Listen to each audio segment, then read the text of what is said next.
The world has a way of retreating into its own vast and silent depths when the frantic momentum of the day finally begins to falter, leaving behind a space where the echoes of everything that has transpired start to vibrate with a sudden and startling clarity. In this stillness, the mind often begins to wander into the old, unlit corridors of memory, revisiting those sharp and jagged moments where justice was denied or where words were spoken that left lasting scars upon the spirit. There is a heavy, invisible weight to the grievances we carry, a phantom architecture of resentment that we build stone by stone through the act of remembering, constructing a fortress that keeps the world at bay, but also keeps us trapped within its cold and unyielding walls. To hold on to a grudge is to clasp a burning coal with an open palm, expecting the flame to consume the one who caused the injury, yet finding that the heat only sears the skin of the one who refuses to let it fall. The mind, in its restless attempt to seek retribution or to rewrite what is already past, often inflicts a second wound that is far deeper and more enduring than the original transgression, turning a fleeting moment of pain into an eternal cycle of internal strife. It is a profound and difficult truth to recognize that those who have caused harm are often driven by their own deep-seated shadows, acting from a place of profound ignorance, unexamined fear, or a pain so ancient that it has become their only language. The Stoics understood that people act according to the nature of their own character, and that the only true injury is that which reaches inward to corrupt one's own capacity for virtue and peace. When we cling to the anger of what was done, we grant the past a continuous power to shape our present, allowing the shadows of others to dictate the light of our own internal landscape. The Buddha taught that hatred is never ceased by hatred, but only by non-hatred, suggesting that the only path through the fire is to meet the heat with a stillness that refuses to catch flame. There is a quietude that exists beyond the reach of old battles, a vast and open territory that only becomes accessible when the heavy burden of being right is finally set down, leaving behind nothing but the simple, unadorned reality of what is. The landscape of the mind is often like a restless sea, where waves of thought rise and fall with a rhythmic, unbidden intensity, some cresting in sudden anger and others receding in long, slow tides of melancholy. It is easy to mistake the movement of the surface for the nature of the water itself, to believe that because a storm is raging upon the waves, the entire ocean must be made of chaos and turbulence. Yet, beneath the churning whitecaps and the windswept spray, there is a depth that remains untouched by the weather of the moment, a profound and silent substrate that persists regardless of the tempests that dance upon its skin.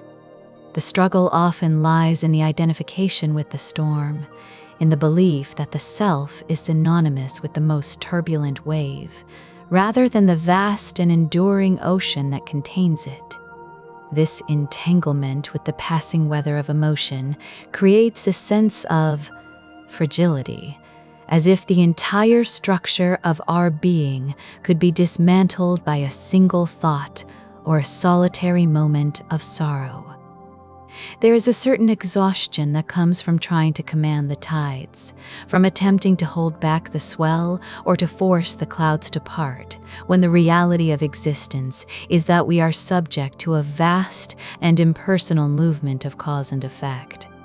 To fight against the inevitable flow of time, or to resist the natural changing of the seasons within our own hearts, is to engage in a war against the very fabric of reality itself. The wisdom of the ages suggests that true strength is found not in the capacity to resist change, but in the capacity to remain present within it, to stand like a mountain while the clouds drift across its face, unmoved by the fleeting shadows they cast. Much of human suffering is born from the frantic attempt to build something permanent in a world defined by its constant, beautiful, and terrifying impermanence. We reach for the solid ground of certainty, seeking to anchor our sense of worth and our feeling of safety in things that are, by their very nature, destined to shift and dissolve.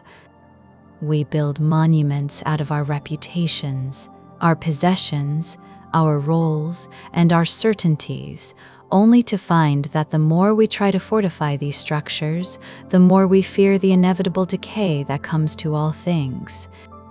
This attachment to permanence creates a profound anxiety, a constant scanning of the horizon for the signs of coming change, as if we could somehow outrun the slow, relentless turning of the wheel. There is a lightness that arrives when the illusion of permanence is finally seen for what it is. A lightness that comes from realizing that we do not need to hold on to the wind to be part of the air. When the grip of attachment begins to loosen, the world does not fall apart. Rather, it reveals its true, shimmering complexity. A tapestry of interconnected events that are constantly arising and passing away in a dance of infinite grace. To walk through the world with an open hand rather than a clenched fist is to allow the life of the moment to move through us without the friction of resistance, turning every encounter into a part of a much larger and more mysterious whole. Even the self, which feels so solid and singular in its daily struggles, is a shifting mosaic of memories, perceptions, and biological impulses, a process rather than a finished product. We spend much of our lives defending a certain version of ourselves, a curated identity that we present to the world and, more importantly, to our own judging eyes. We become the guardians of our own histories, meticulously polishing our successes and attempting to bury our failures in the dark soil of the subconscious, creating a fragmented existence where we are constantly at odds with our own shadows. This internal division is a source of immense, quiet suffering, a sense of being a stranger to one's own soul, always striving to align our outward appearance with an idealized internal standard that can never truly be met. The shadow is not an enemy to be conquered or a darkness to be expelled, but a vital and integral part of the human wholeness, the unlit side of the moon that is just as much a part of the celestial body as the side that reflects the sun. To deny the capacity for darkness within ourselves is to deny the very possibility of true light, for it is only by acknowledging the depths of our own complexity that we can move toward a state of genuine integration. There is a profound peace that awaits the one who stops trying to be a saint or a hero and instead chooses to be a whole person. Someone who can sit with their own contradictions, their own flaws, and their own capacity for both great love and great error, without the need for immediate resolution or condemnation. Loneliness often arises from the mistaken belief that we are islands, separate and isolated from the great, flowing current of existence, drifting in a void of our own making. We feel the ache of separation when we judge our internal experience as being fundamentally different from that of others, imagining that our secret fears and quiet despairs are unique to us, a private burden that no one else can truly comprehend. Yet, the very capacity to suffer is the bridge that connects us to every other living being, a universal thread of shared vulnerability that weaves through the entire human experience. The walls we build to protect ourselves from the judgment of others are the same walls that prevent us from feeling the profound intimacy of being part of the collective whole. When the ego's demand for specialness and distinction is quieted, the sense of separation begins to dissolve, revealing that the boundaries between the observer and the observed, between the self and the world, are far more porous and fluid than we have ever dared to imagine. In the quiet moments of deep connection, whether with another person or with the natural world, there is a sense of being part of a vast, breathing intelligence, a movement of life that is far greater than the individual cells that compose our bodies. The mind is a masterful architect of suffering, capable of weaving intricate webs of worry about a future that has not yet arrived and a past that no longer exists. It can take a single moment of discomfort and expand it into a lifetime of perceived catastrophe, building a labyrinth of what-ifs and if-onlys that trap the spirit in a state of perpetual anticipation or regret. This mental time travel is a profound distraction from the only reality that ever exists, the singular, unrepeatable immediacy of the present moment. We are often so preoccupied with the map of our lives, the plans, the goals, the expectations, that we forget to actually inhabit the territory. We move through the world as ghosts, present in body but absent in spirit, our attention always directed elsewhere, always chasing a horizon that recedes as we approach it. There is a quiet, steady truth that exists beneath the noise of the thinking mind, a truth that does not need to be argued, defended, or understood, but only witnessed. It is the truth of the breath, the truth of the light hitting a leaf, the truth of the silence between two thoughts, a reality that remains constant even when the mind is lost in its own elaborate fictions. To live with a sense of equanimity is not to become indifferent or unfeeling, but to develop a heart that is large enough to hold both joy and sorrow without being consumed by either. It is the ability to experience the fullness of life, the heights of ecstasy and the depths of despair, while maintaining a core of stillness that is not shaken by the extremes. This is the strength of the mountain, which does not seek to avoid the snow or the sun, but simply remains present and unperturbed through the changing seasons. It is a state of being that is rooted in the acceptance of what is, a radical yielding to the reality of the present moment, regardless of whether that reality is what we had hoped for or what we had feared. This acceptance is not a passive resignation, but a profound form of engagement with the truth, a refusal to live in a state of constant protest against the nature of things. When we stop fighting the reality of the world, we find that we have a tremendous amount of energy that was previously wasted on resistance, energy that can now be used to live more deeply, to act with more compassion, and to move through the world with a sense of grace and purpose. There is a profound dignity in the simple act of being, in the willingness to remain present with oneself, even when the internal weather is stormy and the path ahead is obscured by fog. We are often so quick to seek answers, to find solutions, and to fix what we perceive as being broken, failing to realize that the very search for a fix is often what keeps the wound open.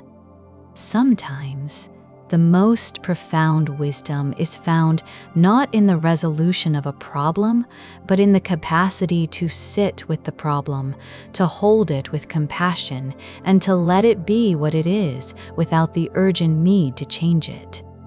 In that space of non-interference, a different kind of intelligence begins to arise, a wisdom that is not of the intellect, but of the whole being. a quiet understanding that emerges when the frantic striving of the ego is finally stilled. This is the wisdom of the void, the realization that beneath the layers of personality, history, and thought, there is a vast, luminous emptiness that is not a lack, but a presence that is the very foundation of all that is, beautiful and terrifying, transient and eternal, always arising, always passing, always here. It is a heavy thing, this invisible weight of the old grievance, the way a single moment of injustice can ripple through the years, turning into a ghost that haunts the quiet hours of the night. There is a peculiar, agonizing persistence to resentment, a way it takes root in the fertile soil of memory and grows into a thicket of thorns that catches at the edges of every new experience. To carry a grudge is to hold a hot coal in the palm of the hand, waiting for the moment it can be thrown at another, only to find that the heat has long since scorched the skin of the one who refuses to open their fingers. The fire does not discriminate between the intended target and the bearer. It simply burns, consuming the vitality of the present to fuel the indignation of the past. This internal rehearsal, this constant looping cinematic replay of the moment we were wronged, becomes a second injury, a continuous, self-inflicted wounding that persists long after the original transgression has faded into the annals of time. The mind becomes a courtroom where the trial never ends, the prosecution is relentless, and the verdict is always the same, yet no justice is ever truly served, only a deeper, more profound exhaustion. There is a profound, albeit difficult, truth to be found in the realization that those who have caused us pain are often moving through the world as sleepwalkers, driven by the unconscious currents of their own unhealed wounds, their own deep-seated fears, and their own pervasive ignorance. It is not an excuse for the harm they have caused, but rather a way of seeing the architecture of human suffering, a recognition that much of the cruelty in this world is merely the outward manifestation of an inward chaos. When someone acts from a place of brokenness, they are not acting from a place of agency so much as they are reacting from a place of lack, spilling their own internal turbulence onto the lives of others. To see this is not to condone the action, but to deconstruct the myth of the villain, seeing instead a person caught in a cycle of reactive suffering, much like a wounded animal that lashes out at anything that moves. This perspective does not diminish the gravity of the wound, but it shifts the context from a personal vendetta to a wider, more tragic observation of the human condition, where the boundaries between the victim and the perpetrator are often blurred by the shared reality of their mutual brokenness. The wisdom of the ages suggests that hatred can never be extinguished by the application of more hatred. It is an attempt to wash away blood with blood, a futile effort that only deepens the stain. What the fire of anger truly asks for is not another flame, but the cool water of a radical, expansive compassion, a love that looks upon the suffering of the world without the need to strike back. This is not a passive or weak emotion, but a courageous, active orientation toward existence, a decision to meet the darkness of the world with a light that does not seek to consume, but to illuminate and soften. It is the understanding that to respond to anger with anger is to become a mirror, reflecting the very qualities we wish to escape, thereby ensuring that the cycle of suffering remains unbroken and ever expanding. In the quietude of Stoic reflection, one finds the understanding that the only true harm that can be inflicted upon a person is the harm done to their own character, their own capacity for virtue and reason. The external world, with all its injustices, its sudden losses, and its unpredictable cruelty, remains outside the ultimate dominion of the self. What is done to us by others is an event, but what we become in response to those events is our own creation.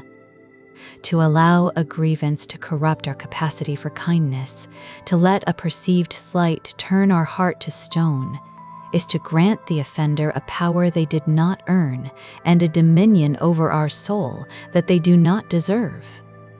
The preservation of one's own inner integrity becomes the highest priority, a commitment to remaining whole and uncorrupted by the shadows cast by others, recognizing that the only territory we truly govern is the landscape of our own intentions and our own responses.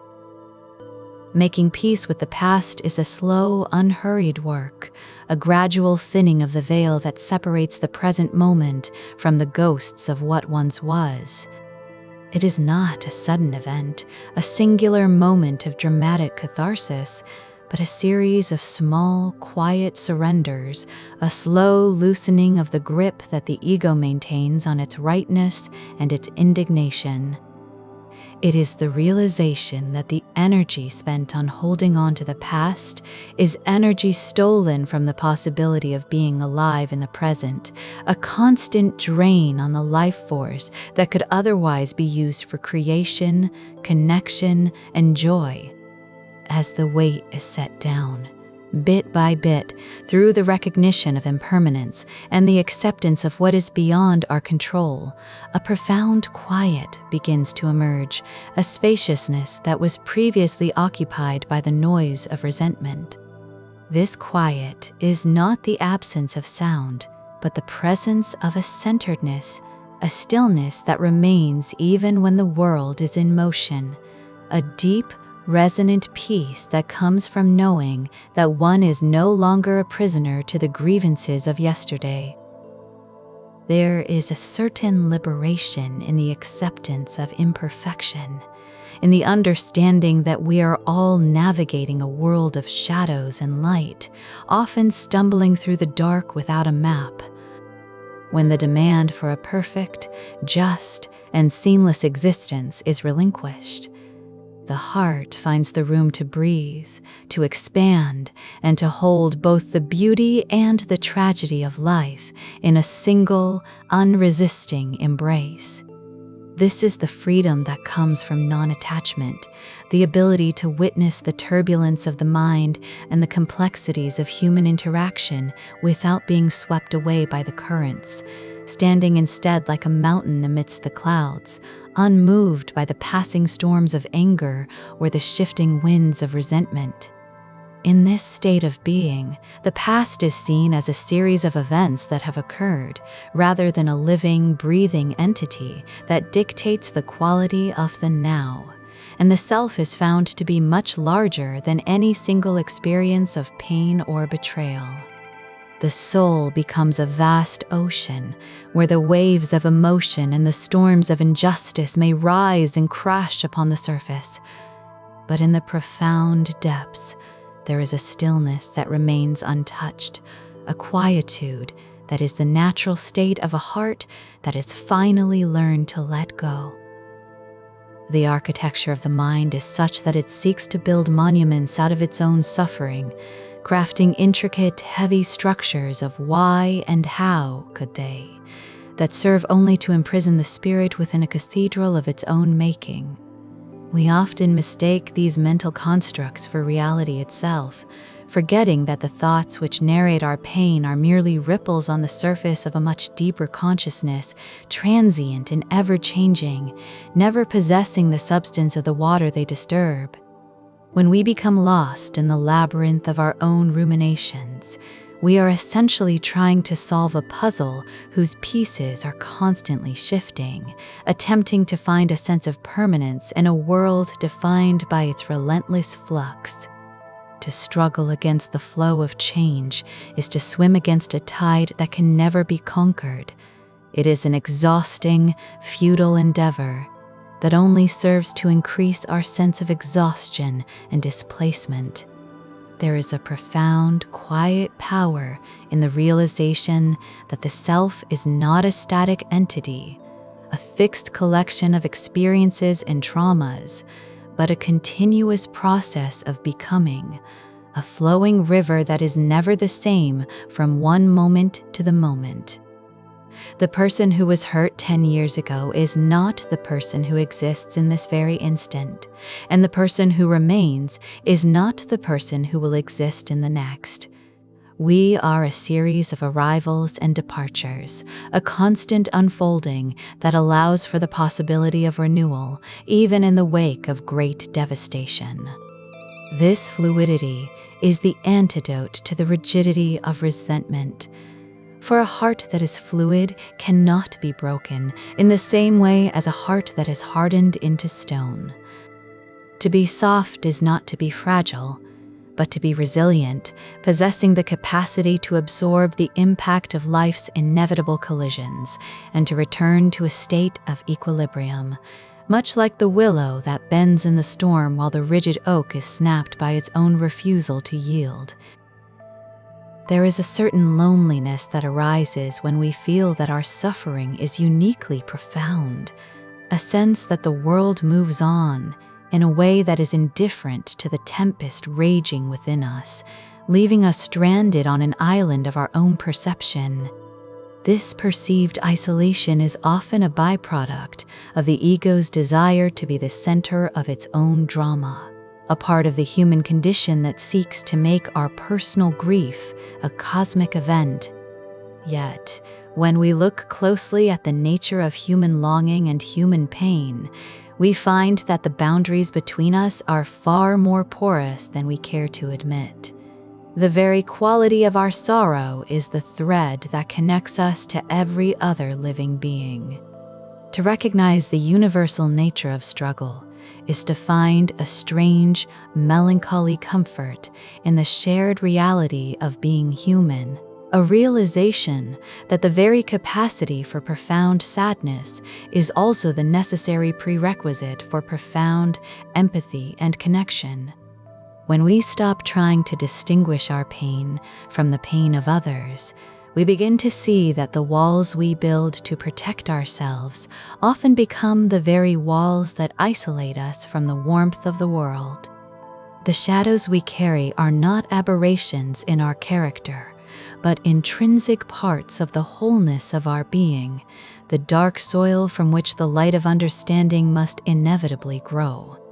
To deny the shadow is to deny the totality of the self, creating an internal schism that requires constant, exhausting energy to maintain. True integration comes not from the eradication of our darker impulses or our more difficult emotions, but from the quiet acceptance of their presence, seeing them as passing weather patterns in the vast sky of our awareness.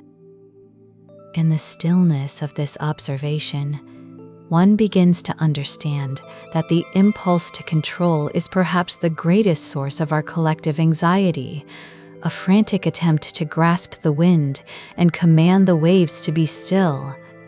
We spend much of our lives attempting to curate our circumstances, to engineer a reality that is predictable, safe, and entirely within our influence. Yet, we live in a world that is fundamentally characterized by contingency and chaos. This tension between our desire for certainty and the inherent unpredictability of existence creates a constant state of low-level friction, a psychic static that hums beneath the surface of even our most peaceful moments. The Stoic wisdom of distinguishing between what is within our power and what is not a call to indifference, but a call to a more precise and effective engagement with life. It is the recognition that while we cannot control the movement of the stars or the whims of others, we possess absolute sovereignty over the direction of our own will and the quality of our own character. This realization is the foundation of a true, unshakable stability, a sense of being anchored in something much deeper than the shifting sands of fortune or the unpredictable tides of public opinion. When we stop demanding that the universe behave according to our personal preferences, we find that we can move through it with a newfound grace, no longer constantly brace for a blow that may or may not come, but moving with a lightness that is born of a fundamental trust in the unfolding of the whole. This trust is not a naive optimism that expects only good things to occur, but a profound, grounded acceptance of the totality of what is, including the darkness, the confusion, and the loss. It is the ability to stand in the center of a storm and recognize that the storm is not a personal attack, but a natural phenomenon, a part of the complex and beautiful movement of existence. This perspective allows us to witness our own racing thoughts and our own sudden surges of anxiety without being defined by them, seeing them as mere neurological events, transient clouds passing through the vast, open expanse of the mind. There is a tremendous relief in realizing that you are not your thoughts, that you are the silent, steady presence that observes them, the one who hears the voice of fear and the voice of joy without being consumed by either. This observer is the seat of our true being, the part of us that remains untouched by the drama of the ego, the part that is fundamentally at peace even when the surface is in turmoil. As we cultivate this capacity for witnessing, the intensity of our identification with our suffering begins to diminish. We no longer feel as though we are the wave being crushed by the ocean, but rather we recognize that we are the ocean itself, vast and deep, momentarily taking the form of a wave. This shift in perspective does not erase the difficulties of life, nor does it offer an escape from the responsibilities of being human, but it changes the quality of our relationship to them. We no longer face our challenges as enemies to be defeated or as punishments to be endured, but as the very material of our growth, the friction that allows us to refine our character and deepen our understanding. The difficulties are not interruptions to the path. They are the path itself, the very texture of the journey that leads us toward a more expansive and compassionate way of being. In this light, even our most profound failures and our most agonizing losses are seen as part of the great unfolding mystery, the necessary movement of life toward a state of greater complexity and greater beauty. We begin to see that the cracks in our lives are not defects to be hidden, but the places where the light of awareness can finally penetrate, the very apertures through which we become more open to the world. There is a quiet dignity in this way of living, a way of moving through the world that is marked by a profound presence and a gentle, unhurried acceptance of the present moment as it is, without the need to change it, to fix it, or to flee from it. In this presence, the past loses its grip as a source of torment, and the future loses its grip as a source of dread, leaving only the richness and the immediacy of the now. A space where life is not something to be solved, but something to be experienced in all its messy, complicated, and breathtaking glory. There is a peculiar, heavy weight to the old grievances that reside in the quiet recesses of the mind, those jagged memories that return when the world falls silent to demand an audience. They arrive like uninvited guests, replaying the same scenes of injustice, the same sharp words, the same perceived slights over and over, as if by the sheer force of repetition one might somehow rewrite the past or demand an apology that will never come. To hold on to a grudge is to find oneself clutching a piece of burning coal, waiting for the moment to hurl it at another, only to find that the heat is sustained entirely by the grip of your own hand, the fire consuming the very vessel that holds it. It is a slow, invisible burn that seeps into the marrow of your days, coloring every new encounter with the shadow of an old wound, ensuring that the person who wronged you long ago continues to exert a power over your present that they neither earned nor deserve. This rehearsal of pain is a subtle form of self-betrayal, a way in which the mind, in its attempt to seek justice, inadvertently perpetuates the very suffering it wishes to escape. When you look closely at the nature of those who have caused harm, a different perspective begins to emerge from the fog of resentment, a realization that human action is often a frantic, clumsy response to an internal landscape of fear and unhealed trauma. Most of the cruelty encountered in this life is not a calculated strike meant to destroy, but rather a reflexive spasm of a soul that is itself in pain, acting from a place of profound ignorance and a desperate, misguided attempt to protect what it perceives as a fragile self. They move through the world as if driven by a compass that is fundamentally broken, guided by the shadows of their own unexamined suffering, and to expect them to act with a clarity or a kindness they do not yet possess is to demand that a blind person see the colors of the sunset. There is a certain liberation in understanding that people act according to the nature they have cultivated, and that their transgressions are often the symptoms of a deeper, more pervasive sickness of the spirit that has nothing to do with your worth and everything to do with their own limitations. The Stoics observed that the only true injury is that which touches the character.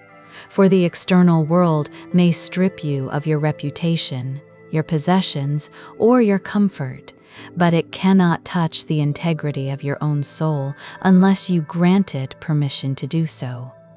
To allow the actions of another to corrupt your own capacity for kindness, or to let their bitterness infect your own inner peace, is to hand them the keys to your sanctuary, allowing a trespasser to rearrange the furniture of your mind. The grievance we nurture becomes a thief, stealing the capacity for joy and the ability to be fully present with the beauty that still exists, leaving us as mere spectators to our own lives, perpetually looking backward at a ghost. There is a profound strength in realizing that your internal state is a territory that can remain sovereign even when the external world is in chaos, and that the most significant victory is not in winning a battle against an adversary, but in refusing to allow the conflict to become a part of your own essence. There is a truth here that pierces through the layers of the human ego. Enmity has never once been undone by more enmity, and it is not by striking back, but by love alone, that the long cycle of hatred is finally brought to rest. This is not a call to passive submission or a dismissal of justice, but an acknowledgement of the cosmic law of causality, where the energy we emit into the world inevitably returns to shape the landscape of our own consciousness. To meet anger with anger is to feed the very flame that threatens to consume us, creating a cycle of reactivity that leaves nothing but ash in its wake. To cultivate compassion, even toward the undeserving, is not an act of weakness, but an act of supreme spiritual defiance. It is the decision to break the chain of causality, to refuse to be a mere link in a lineage of suffering, and to plant a seed of something entirely different in the soil of your own heart. This compassion is not necessarily a feeling of warmth toward the offender, but a deep, structural recognition of the tragedy of their ignorance, a realization that those who are lost in their own darkness are perhaps the most pitiable of all. Forgiveness, in its deepest sense, is less an act of mercy for the one who caused the harm and more an act of radical self-liberation, a slow and deliberate unburdening of the spirit that allows for a return to wholeness.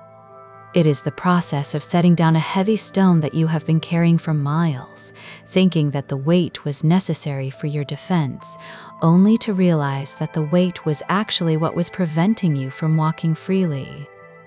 There is a quiet, steady work in this process, a patient unwinding of the knots that tie your identity to your injuries, a slow reclamation of the space that resentment has occupied. It is not a singular event, a sudden flash of light that erases the past, but a gradual shifting of the tides, a quiet realignment of the soul toward a state of being that is no longer defined by what was taken, but by what remains. As this weight is set down, a vast and profound stillness begins to emerge in the places where the turmoil once raged, a silence that is not an absence of sound, but a presence of peace.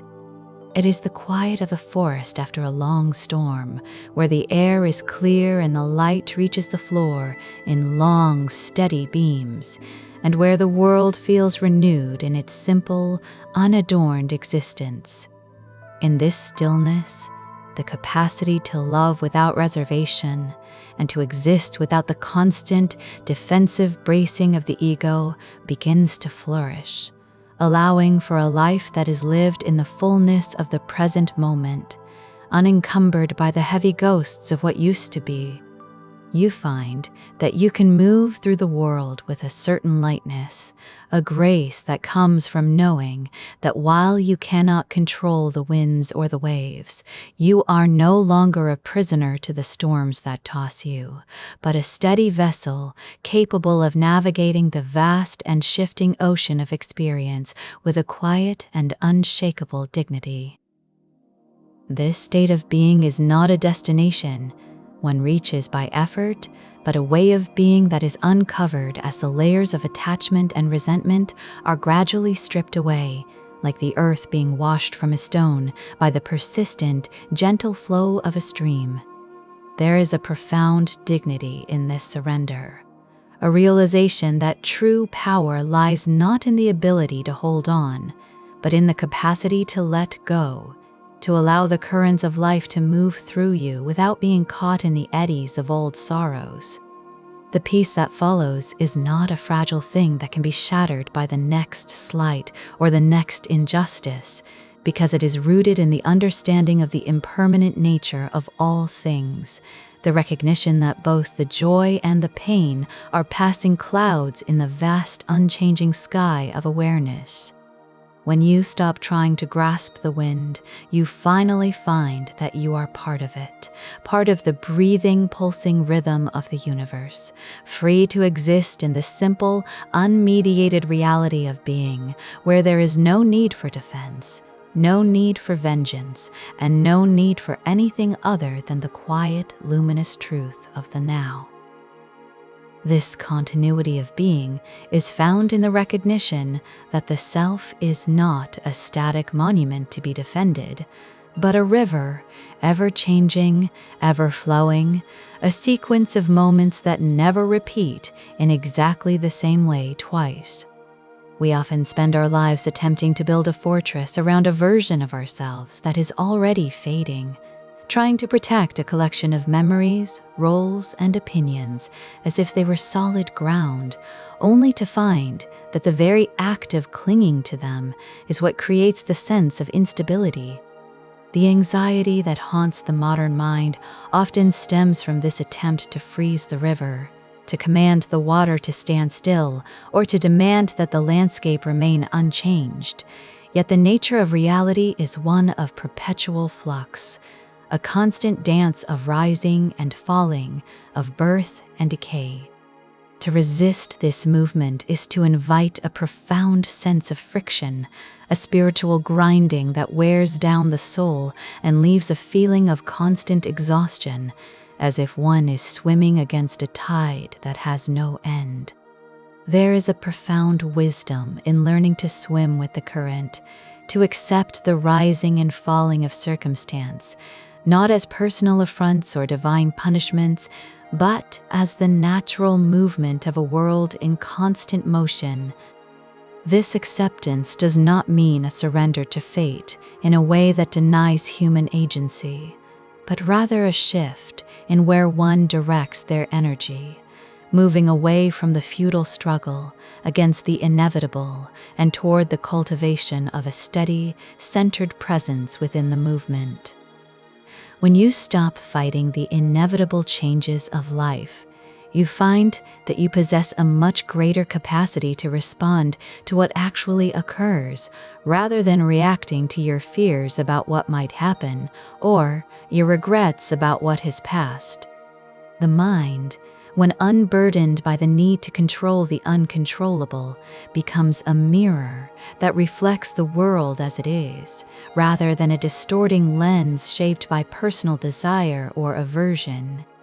This clarity is the foundation of true equanimity, a state where the highs of pleasure and the lows of pain do not pull the spirit in opposing directions, but are held within a wider, more spacious awareness. It is a way of being that allows you to witness the storm without becoming the storm, to feel the cold without being consumed by it, and to hold the beauty of a moment without the desperate fear that it must end. This spaciousness is not an emptiness that lacks substance, but a fullness that is so vast it can contain everything without being changed by anything.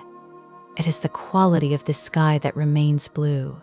Whether the clouds are white and fleecy or dark and heavy with rain, it is the quality of the ocean that remains deep and profound regardless of the turbulence on its surface. As the ego's demand for permanence begins to soften, the heavy burden of self-consciousness, that constant, judging eye that evaluates every thought and every action against an impossible standard, begins to lose its grip. You may notice that the internal critic, that voice that insists on perfection and punishes every perceived failure, is not actually you, but merely a series of passing mental events, a collection of echoes from old patterns of survival and social conditioning. To see these thoughts as mere phenomena, as transient weather patterns in the mind, rather than as absolute truths about your identity, is to reclaim the throne of your own consciousness. You are not the weather. You are the space in which the weather happens. This distinction is the difference between being tossed about by every passing impulse and being the steady ground upon which those impulses rise and fall. There is a deep, quiet joy in this realization, a joy that does not depend on external circumstances being favorable, but on the simple, profound fact of your own existence and your ability to witness it. It is a joy that is found in the texture of a shadow, the sound of a distant wind, or the simple sensation of being alive and conscious in this very moment, without the need for it to mean anything special or to lead anywhere else.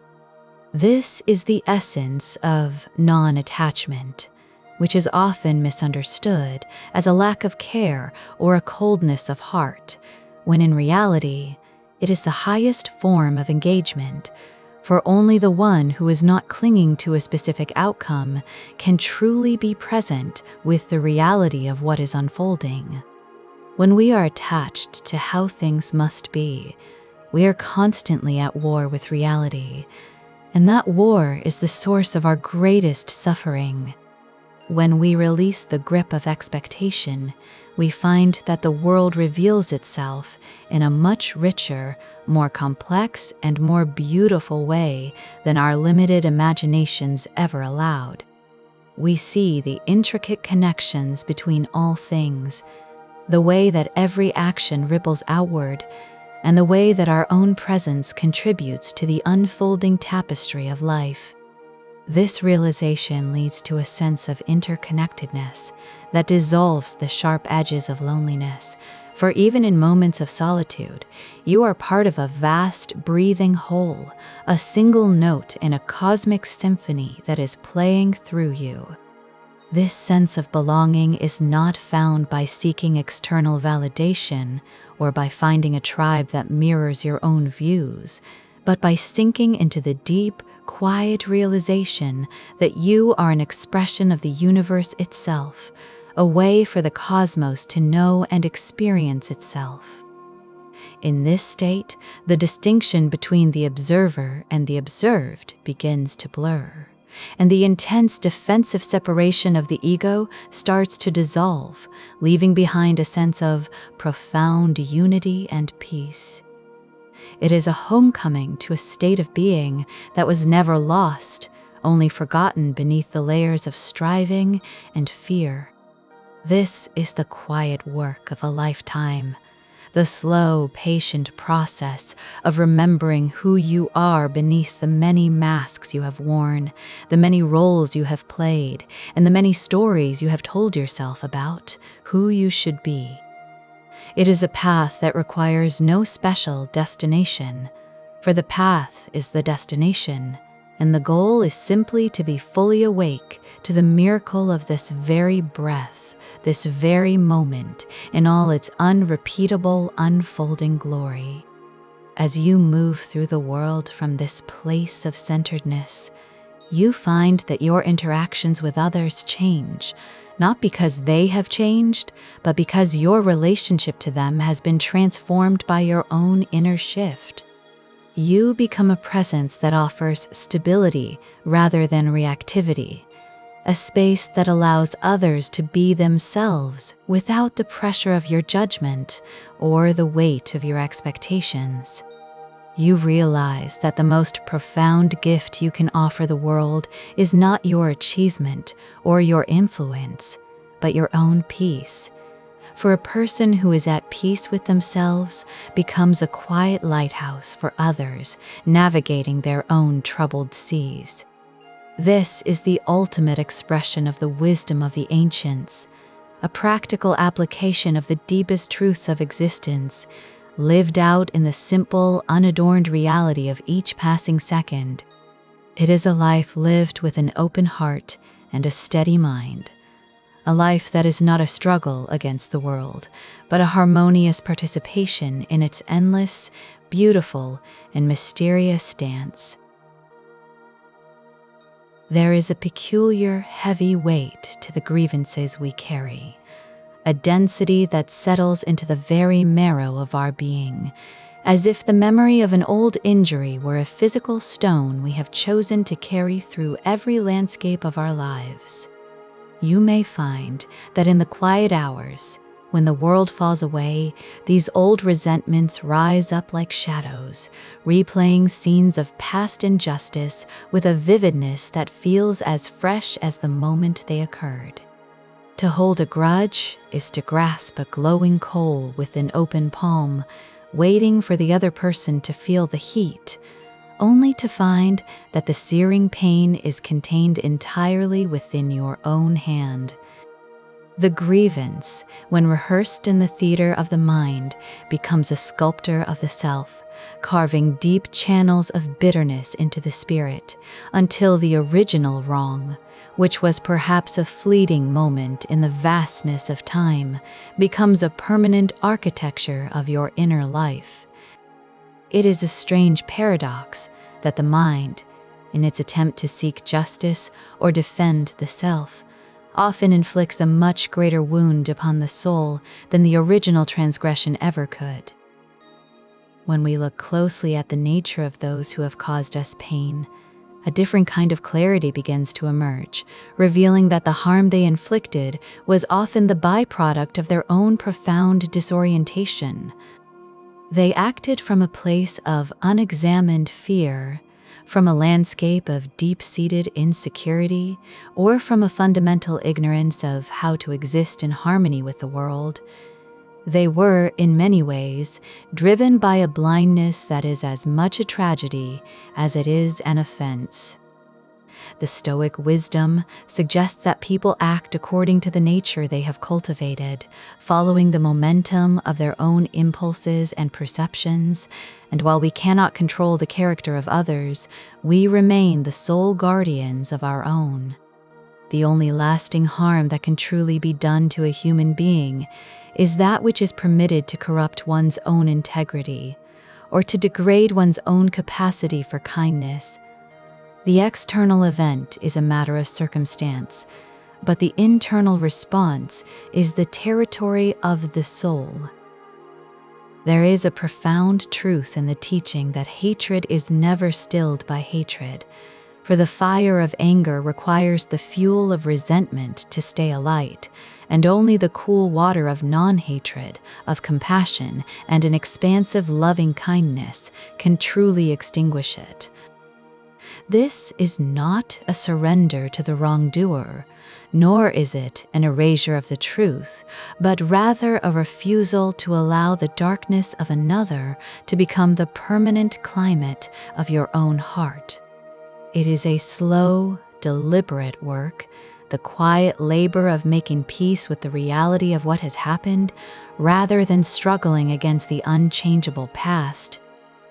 As this weight is gradually set down, a certain spaciousness begins to inhabit the places where the tension used to dwell, and a deep, resonant quiet becomes possible. A silence that is not merely the absence of noise, but the presence of a settled, unshakable equilibrium. Within this vastness, there is a subtle architecture of existence that remains constant, a subtle continuity that persists beneath the turbulence of thought and emotion. The body serves as an enduring home for awareness, a living vessel that is always present, even when the mind is lost in the echoes of what was, or the anxieties of what might be. It is a complex, breathing landscape, a continuous unfolding of sensation and life that requires no effort to be real. It simply is, a constant companion in the journey of being. The breath, too, moves through this landscape like a tide, a rhythmic and ceaseless movement that connects the internal world to the external flow of the universe, serving as a bridge between the fleeting moment and the eternal present. In the wisdom of the ancients, the breath is understood not merely as a biological necessity, but as a profound indicator of the relationship between the self and the totality of existence. It is a constant, subtle movement, a presence that arrives and departs without our permission, yet it is the very substance of life itself. When the mind becomes a storm of racing thoughts, the simple reality of this rhythmic movement remains, a steady, pulsing truth that continues regardless of the chaos of the intellect. Awareness finds its foundation in this continuous process, observing the rise and fall of the spirit as it is reflected in the subtle movements of the living form. There is a stillness that exists within the very movement of life, a point of equilibrium that remains untouched by the shifting seasons of emotion or the passing clouds of thought. This stillness is not a destination to be reached or a state to be achieved, but an inherent quality of consciousness that is often obscured by the noise of our own striving. The mind is prone to wander into the shadows of self-judgment, replaying failures and magnifying flaws, creating a narrative of separation and inadequacy that is often quite far from the truth of our nature. Yet, beneath these narratives, there is a witnessing presence, a capacity to observe the thoughts and the emotions as they arise and pass away without being swept away by their momentum. To be a witness to one's own mind is to realize that you are not the thoughts that flicker through your awareness, nor are you the emotions that surge and subside like waves upon a shore. You are the vast, steady ocean in which they occur. This realization shifts the entire orientation of one's existence, moving the center of gravity from the frantic pursuit of control to a state of receptive presence.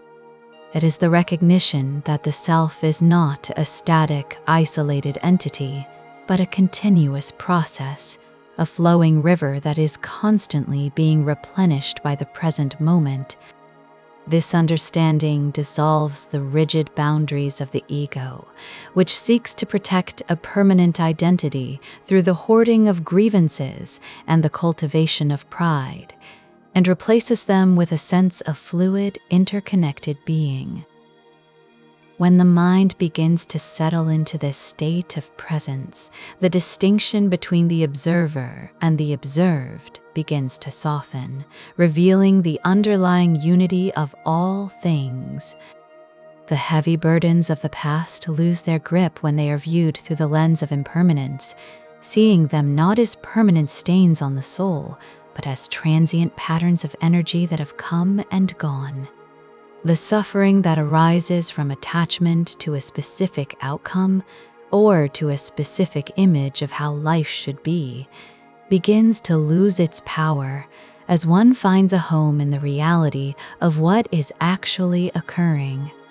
This is the quiet freedom of the sage, a freedom that does not depend on the absence of difficulty, but on the presence of a mind that remains centered amidst the turning of the world. The landscape of the self is both incredibly vast and intimately small, a microcosm of the entire universe contained within the subtle movements of a single moment.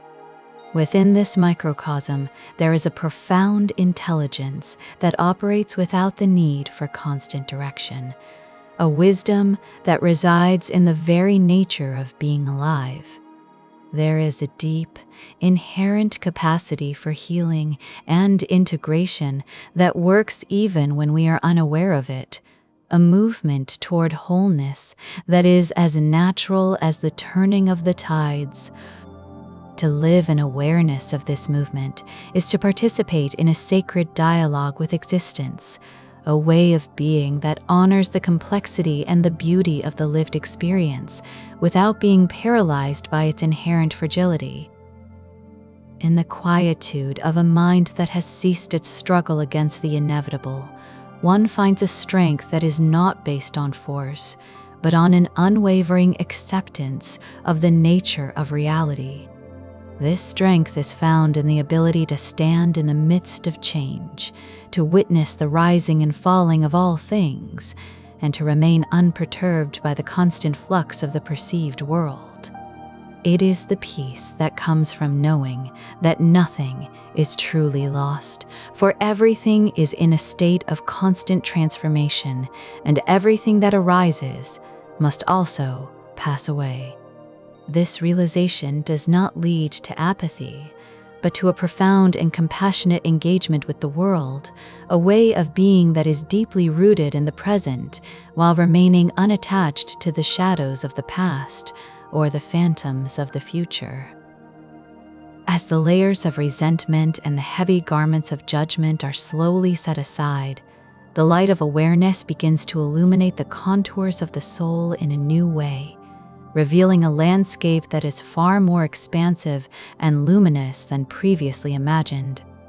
The shadows that once seemed so imposing and permanent are revealed to be merely the absence of light, fleeting distortions caused by the uneven terrain of our own perceptions. In the clarity of this presence, there is a sense of being truly home, not in a physical place, but in the very core of being, where the distinction between the seeker and the sought begins to dissolve into a single, harmonious resonance with the infinite. This is the quietude of the awakened mind, a state of being that is not a departure from life, but a profound and deep immersion into the very heart of it. The architecture of the mind is often built upon the illusion of permanence, a structure of solid walls and fixed rooms that we mistake for the totality of our being. We spend much of our lives tending to these rooms, decorating them with memories, fortifying them against perceived threats, and attempting to lock the doors against the inevitable intrusion of change. This constant vigilance is a heavy labor, a restless effort to maintain a sense of stability in a universe that is defined by its ceaseless motion. Yet, when one observes the nature of thought itself, it becomes clear that these structures are more like mist than stone. They appear substantial in the moment, but they lack any inherent density, dissolving as quickly as they coalesce. To witness the thought as it arises, to see the way it flickers into existence from the void and then fades back into the emptiness, is to begin to understand the fundamental emptiness of the ego. This emptiness is not a vacuum or a lack, but a profound openness, a fertile ground of possibility that is only obscured when the mind is cluttered with the debris of attachment. When the preoccupation with the self begins to subside, a different kind of awareness takes its place, an expansive consciousness that does not seek to possess or to define, but simply to be present for the unfolding of experience. This presence is like the sky, which remains vast and untouched regardless of whether it is filled with bright sunlight or heavy, dark clouds. The clouds are the emotions and the thoughts, the turbulent weather of the psyche. But the sky itself remains the silent, unchanging backdrop in which all phenomena occur. In this realization, the burden of being the protagonist in a constant drama of crisis and resolution begins to lift, replaced by the quiet grace of being a witness to the cosmic dance. This shift does not diminish the importance of life, but rather elevates it, transforming the way one meets the world from a struggle for survival into a way of being that is characterized by receptivity and grace. There is a certain dignity in this receptivity, a strength that arises from the refusal to fight against the flow of existence. It is the strength of the willow that bends in the storm, rather than the oak that snaps under the pressure of the wind. It is the capacity to remain supple and whole even when the currents of life are strong and unpredictable. This suppleness is born of a deep, underlying trust in the nature of reality, a recognition that the very forces that seem to threaten our stability are the same forces that facilitate growth and renewal. Just as the forest requires the fire to clear the old growth and allow the new to emerge, the human spirit often requires the dissolution of old certainties and the breaking down of rigid structures to reach a state of greater integration. This process of unfolding is rarely comfortable, for the ego perceives every dissolution as a death, a loss of the carefully constructed identity that it has spent a lifetime defending. Yet, in the space where the old self once stood, a more authentic and luminous awareness begins to take root, one that is not dependent on external validation or the fulfillment of specific desires. This awareness is characterized by a profound sense of equanimity, a steady center that remains undisturbed by the fluctuations of fortune or the whims of opinion. To hold this center is to live in a state of radical acceptance, where the distinction between what is desirable and what is undesirable begins to lose its sharp, painful edge. This is not a state of indifference, but a state of profound engagement, where one can meet both joy and sorrow with the same steady, compassionate presence, recognizing in both the transient dance of experience. There is a deep, resonant truth in the words of the Buddha, who said, All conditioned things are impermanent. When one sees this with wisdom, one turns away from suffering. This turning away is not a flight from the world, but a turning toward the truth of it, a movement away from the shadows of illusion and toward the light of direct perception. In this clarity, the perceived separation between the self and the other begins to dissolve, revealing a tapestry of interconnectedness that underlies all phenomena.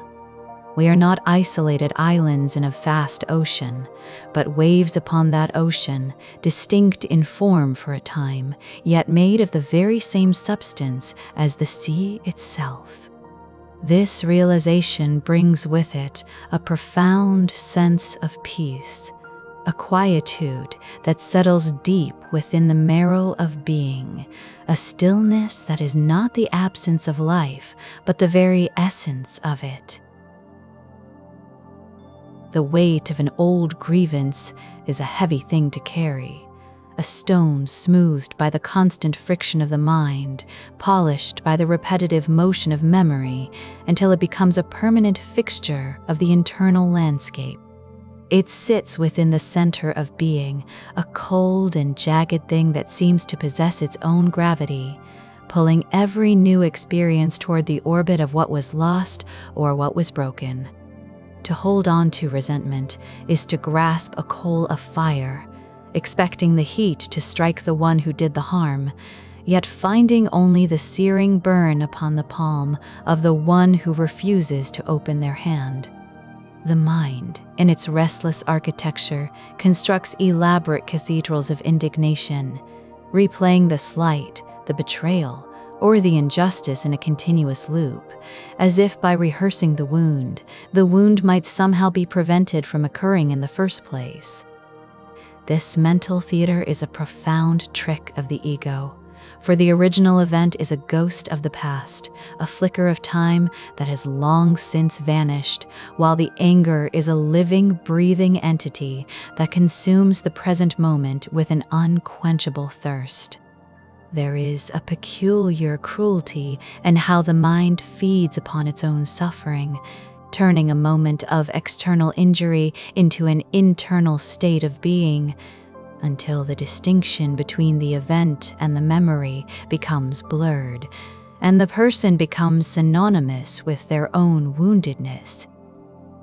It is a subtle truth that those who move through the world with malice or indifference are often simply acting from the profound depths of their own unhealed fractures.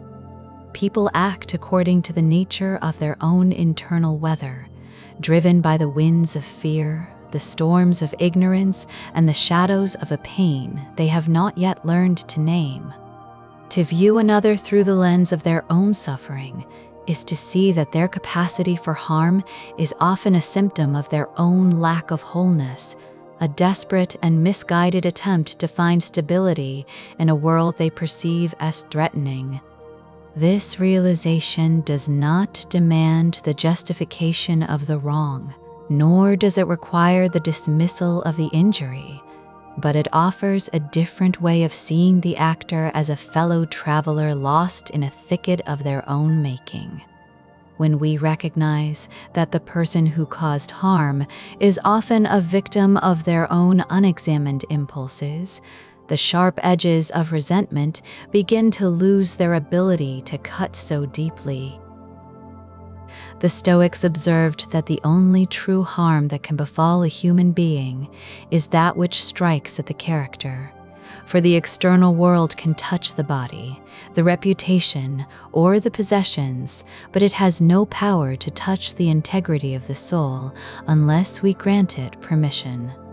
If a person acts with injustice, it is a reflection of their own internal misalignment, a failure of their own reason and virtue.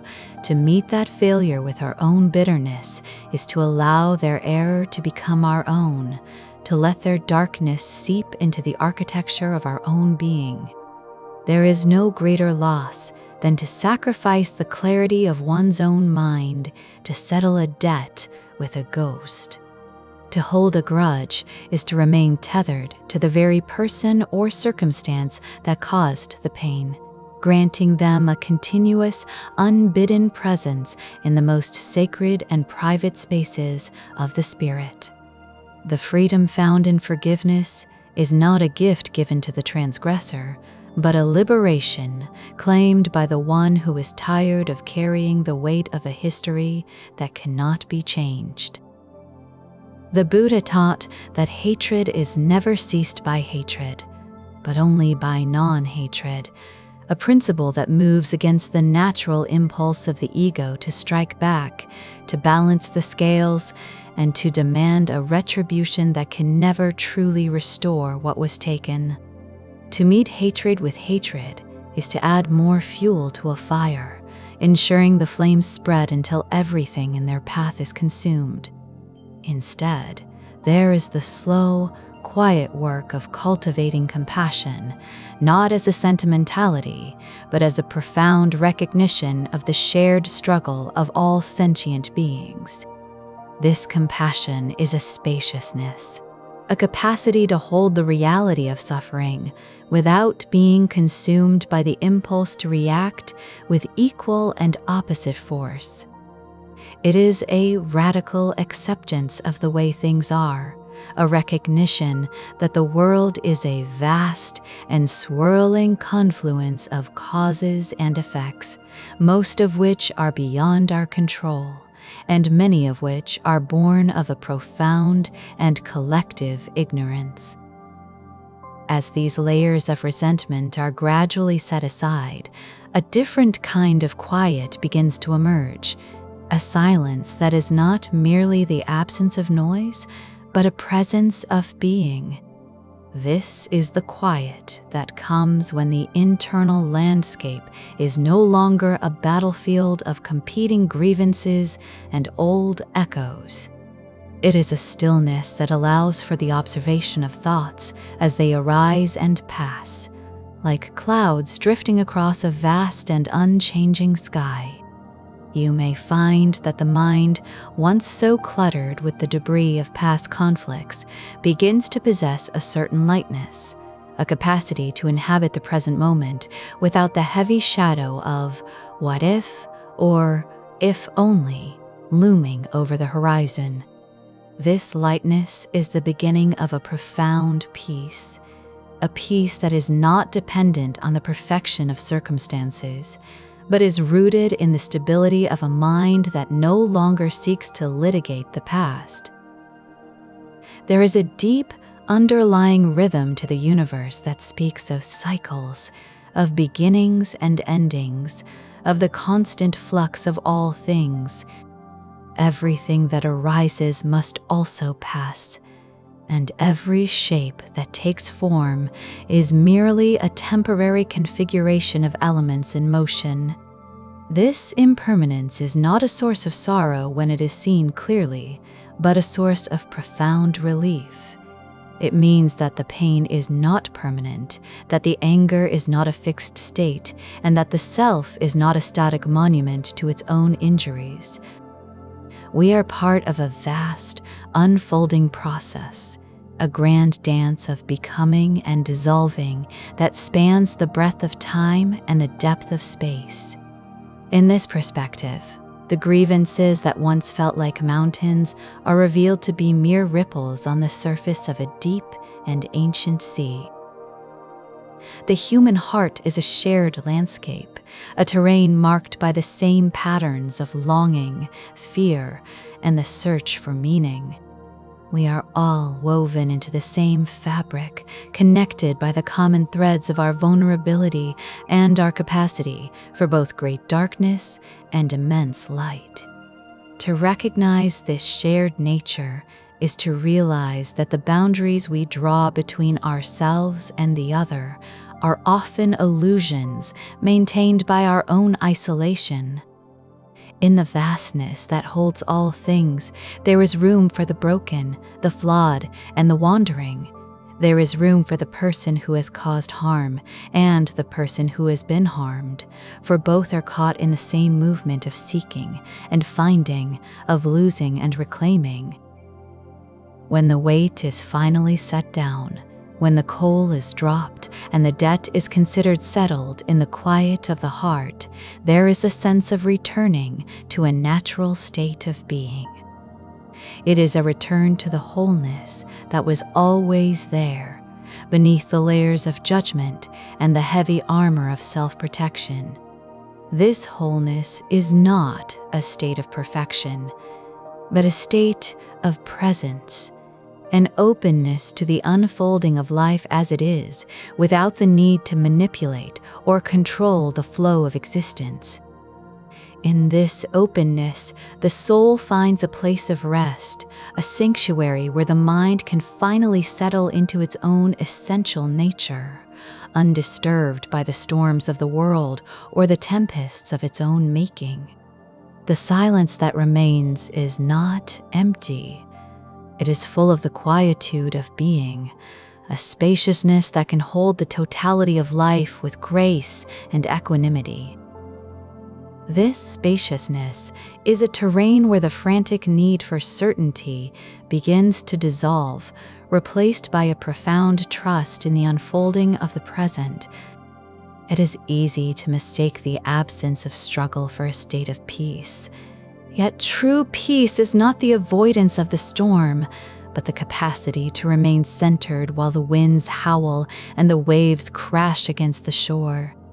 The mind often attempts to build fortresses of logic and walls of resentment to protect itself from the inherent unpredictability of life, believing that if it can only understand the cause of its pain or predict the next disruption, it can achieve a state of permanent safety.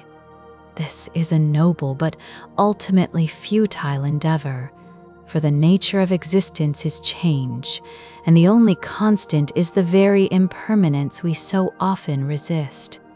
To fight against change is to fight against the very fabric of reality, a struggle that only serves to increase the friction of our experience and deepen our sense of alienation. When the resistance ceases, when the grasping for what was and the clinging to what might be are both laid aside, a different kind of strength emerges. A strength that does not rely on the control of external circumstances, but on the stability of an internal center that remains unmoved by the shifting sands of fortune. This strength is found in the recognition that while we cannot control the movements of the world, we possess the freedom to choose our relationship to what occurs. This freedom is the most profound gift of the human experience, a sacred space between the stimulus and the response where the character is forged and the soul is expressed. It is in this space that we decide whether to meet the world with the same reactivity that has fueled so much of human suffering, or whether to meet it with the quiet dignity of a mind that is no longer a slave to its own impulses. There is a certain loneliness that often accompanies the realization of this truth, a sense of being a solitary observer in a world of actors lost in their own dramas. Yet, this loneliness is a shallow one, a product of the ego's insistence on its own separate and isolated existence. When viewed through the lens of interconnectedness, the perceived distance between the self and the rest of existence begins to thin, revealing a subtle and pervasive continuity that binds all things together. We are not islands in a vast ocean, but rather the ocean itself, manifesting in a billion different waves, each one rising and falling according to its own unique momentum, yet all made of the same salt and water. This realization does not diminish the uniqueness of the individual experience, but rather elevates it, for each wave is a vital and necessary expression of the whole.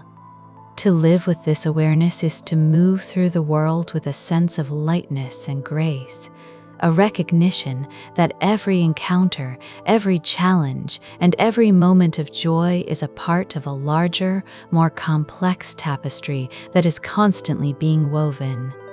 This perspective allows for a more profound kind of compassion, a compassion that does not seek to fix or to change the other, but simply to witness and to hold. It is a compassion that recognizes that the person standing before you, in all their complexity and their confusion, is a manifestation of the same life force that moves through you, carrying its own burdens and seeking its own peace. In this light, the judgments we hold against others begin to seem like heavy, unnecessary garments that we wear to protect a self that is far more expansive than we realize. We spend so much of our lives trying to curate an image of ourselves, to polish the exterior so that it reflects only our virtues and hides our shadows. Yet it is in the integration of these shadows that true wholeness is found. The parts of ourselves that we reject, our anger, our fear, our shame, our inadequacy, are not external intruders, but integral parts of our own complex nature, seeking to be seen and understood. To attempt to excise them is to attempt to amputate a piece of the self, leading to a fragmented and hollow existence.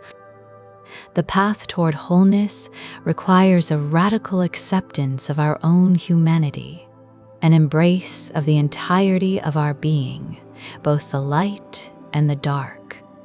This is not an invitation to indulge in our lower impulses, but a call to sit with them, to observe them without judgment, and to understand the roots from which they grow.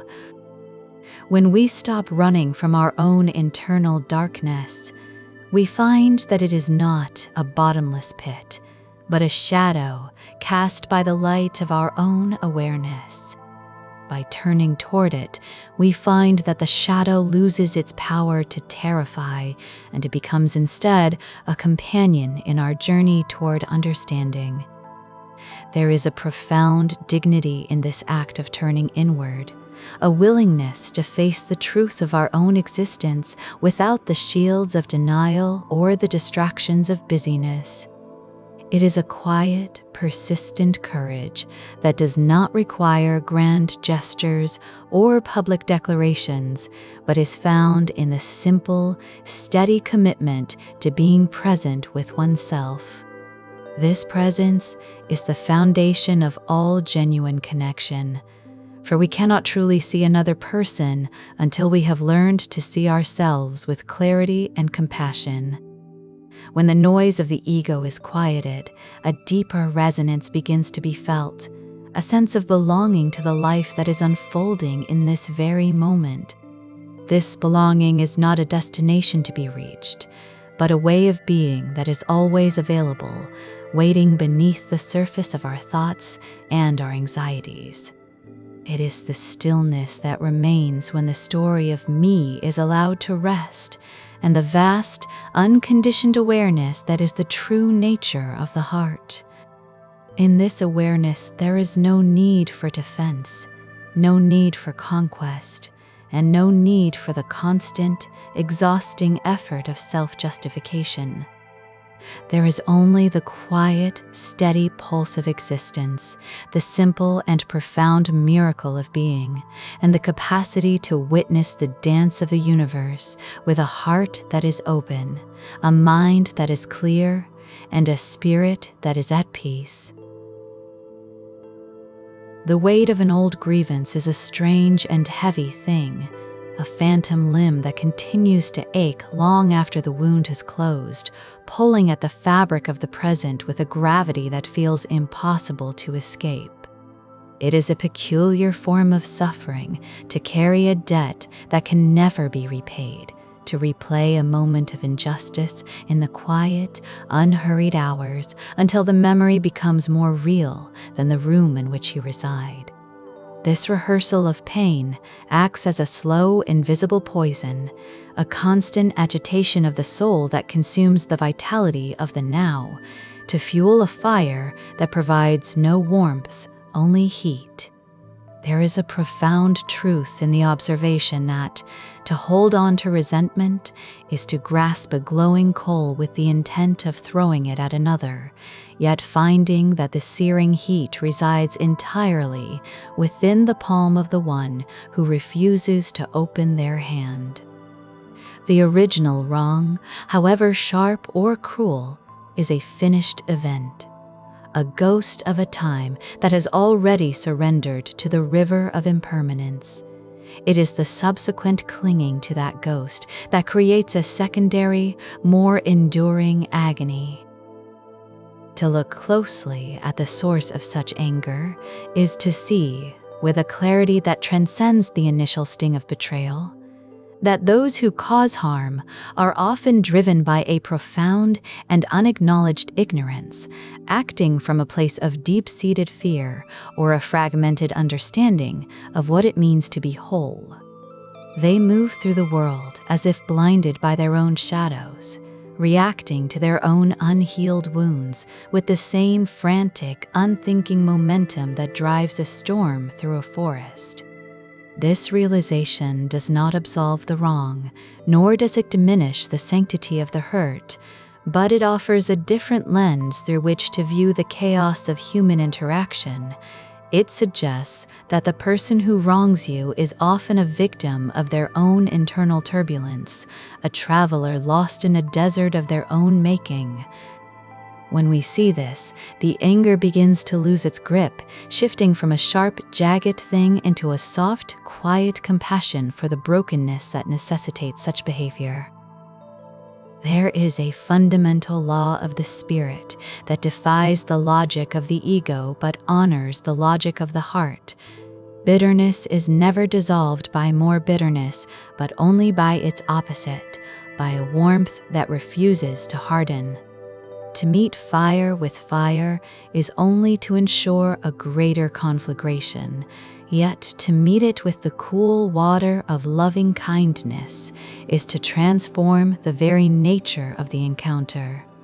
This is not a passive surrender, nor is it a dismissal of justice, but a profound reclaiming of one's own peace, a refusal to allow the darkness in another to become a darkness within oneself.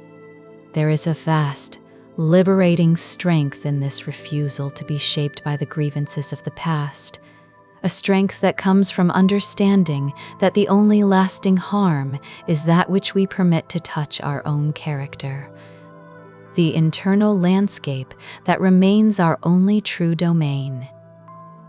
The Stoic wisdom suggests that we are often disturbed not by the events themselves, but by the judgments we weave around them, the stories we tell ourselves about what is fair, what is just, and what is unbearable. We spend so much of our lives trying to command the tides and the winds, attempting to impose our will upon a world that follows its own inscrutable and indifferent rhythms. And in this struggle, we lose the capacity to simply be. There is a quiet dignity in accepting the nature of things as they are, acknowledging that people will act according to their own limitations and their own perceptions, and that our only responsibility lies in how we choose to meet that reality. To forgive is to stop demanding that the past be different. It is to stop insisting that the world conform to a version of reality that never existed. And in that cessation of demand, a profound lightness begins to emerge. This process of making peace is rarely a sudden lightning strike of clarity. It is a slow, rhythmic work, like the gradual smoothing of a stone by the persistent movement of a stream. It is a quiet, daily unfolding of the spirit, a series of small, unheralded decisions to no longer feed the ghosts of what was, to no longer grant power to the shadows that seek to dim the light of the present. As the weight of these old resentments is set down, a deep and expansive quiet becomes possible, a stillness that is not merely the absence of noise, but the presence of a profound and unshakable stability. It is a peace that does not depend on the world being perfect or on every wrong being righted, but on the realization that the center of your being is untouched by the storms that rage on the periphery. In this spaciousness, the need to grip tightly at the world begins to fade, replaced by a graceful recognition of the nature of all things, the way they arise, stay for a time, and then dissolve into the emptiness from which they came. There is a certain wisdom in realizing that we cannot hold on to the wind, nor can we grasp the flowing water of the river, and that the more we try to freeze the moment in the amber of our expectations, the more we lose the essence of life itself. To live without the frantic urge to possess or to preserve is to move through existence with a sense of fluid grace, acknowledging the beauty of the passing moment while remaining unattached to its inevitable departure. This is the art of being present without being possessed by the present, a way of walking through the world with an open heart that is both deeply engaged and entirely free. This freedom must necessarily extend inward, to the way we treat the fractured and imperfect parts of our own being. We are often our own most relentless and unforgiving judges, carrying a heavy mantle of self-judgment for the mistakes of our past, the versions of ourselves that we no longer recognize or that we wish to erase. We hold our own errors with the same white-knuckled intensity that we once reserved for the wrongs of others, forgetting that we are also travelers, navigating a landscape of profound complexity and inherent limitation. To practice compassion toward oneself is to recognize that the self is not a finished monument to be perfected, but a living, breathing process of constant becoming, a continuous dance of light and shadow. True compassion does not require us to excuse our failures, but it invites us to witness them with a gentle, non-judgmental eye, acknowledging the pain and the learning inherent in every stumble. It is the recognition that the person who made those mistakes was doing the best they could with the level of awareness and the emotional tools they possessed at that time. When we extend this grace to ourselves, we stop the internal war that drains our energy and leaves us perpetually exhausted by the effort of self-reproach. We find that we can hold our own history, both the triumphs and the regrets, with a sense of spaciousness, seeing them as ripples on the surface of a much deeper and more profound ocean of consciousness. This inward peace is the foundation upon which all other forms of stability are built. It is the quiet center that allows us to meet the world without the need for a shield. When we are no longer at war with ourselves, we find we have no need to be at war with the world, and the boundaries that once separated us from the rest of existence begin to soften and blur. We see the interconnectedness of all things, the way the suffering of one is the suffering of all, and how our own capacity for peace is inextricably linked to the capacity of the whole. This is not a sentimental unity, but a profound ontological reality, a realization that we are not isolated islands of consciousness struggling against a vast and indifferent sea, but are part of the very movement of life itself. In the end, the work of living is the work of returning to this state of presence, of constantly coming back to the realization that the only reality is the one unfolding in this very breath. The past is a memory, the future is an imagination, and the only place where life truly occurs is in the immediate, unmediated experience of the now. To dwell in this immediacy is to be liberated from the heavy burdens of what was and the anxious cravings for what might be, allowing us to meet the unfolding of life with a heart that is both tender and resilient. It is a way of being that is characterized by a profound sense of ease, a quiet confidence in the unfolding of the universe, and a deep, abiding gratitude for the simple, magnificent mystery of existence. The weight of the world often feels as though it is pressing inward, a constant accumulation of duties, expectations, and the relentless noise of a life lived in the service of becoming something other than what is. We find ourselves caught in the machinery of a perpetual striving, a cycle of reaching for a horizon that recedes with every step we take toward it. This striving is not merely an external pursuit of success or status, but an internal, frantic attempt to secure a sense of permanence in a reality defined by flux.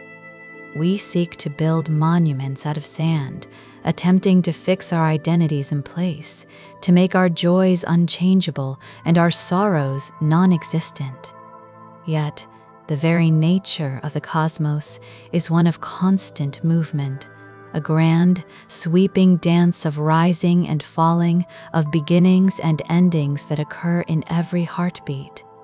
To resist this movement is to experience life as a series of collisions, a constant friction between our desire for stasis and the universe's insistence on change. When we stop fighting the current and instead acknowledge the inevitability of transformation, we discover a different kind of stability, one that does not depend on the absence of change, but on a deep, unshakable alignment with the process itself. This alignment is not a surrender to fate, but a profound form of engagement, a way of being that allows us to move through the complexities of existence without being shattered by them. It requires a shift in perception, from being the person who is acted upon by the waves to being the vast ocean in which the waves arise and subside. In this perspective, even the most turbulent emotions, the sharp sting of anxiety, the heavy ache of loneliness, the burning heat of anger, are seen as weather patterns passing through a much larger sky. They are real in their experience, yet they are not the sky itself. The sky remains vast and silent, even when it is obscured by the most violent storm. To recognize this distinction is to find a sanctuary within the self, a place of refuge that remains untouched by the fluctuations of the mind or the circumstances of the world. This inner sanctuary is not a place we go to escape reality, but the very foundation from which we meet it with clarity and compassion. When the mind is no longer a storm of self-referential judgments and frantic desires, it becomes a clear mirror, reflecting the world as it is, rather than as we fear or wish it to be. This clarity is the beginning of true wisdom, for it allows us to see the subtle interconnections that bind us to all other living things. We begin to see that our struggles are not unique to us, but are part of the shared human experience, a tapestry of suffering and seeking that spans the breadth of time. This realization does not diminish our own individual pain, but it contextualizes it, lifting it from the realm of the singular and the unbearable into the realm of the universal and the understood. In this shared understanding, the walls of the ego begin to thin, and the isolation that fuels much of our suffering begins to dissolve. We find that the loneliness we have feared is often just the shadow cast by our own insistence on separation, a byproduct of the belief that we are fundamentally distinct from the flow of life. As we move toward a sense of non-attachment, we do not become indifferent or cold. Rather, we become more deeply capable of love, for a love that is not predicated on possession or the need for validation is a love that is truly free. It is a love that can witness the beauty of a flower without needing to pluck it, and can appreciate the depth of a human connection without needing to control its outcome. This is the love that remains, even when the object of our affection is gone. A love that becomes a state of being rather than a reaction to an external stimulus. This state of being is found in the quiet moments of presence, in the simple recognition of the life that is pulsing through everything, in the profound stillness that exists beneath the surface of thought. It is a presence that does not need to be cultivated through effort, but only needs to be recognized as a truth that has always been there, waiting beneath the layers of our conditioning and our stories.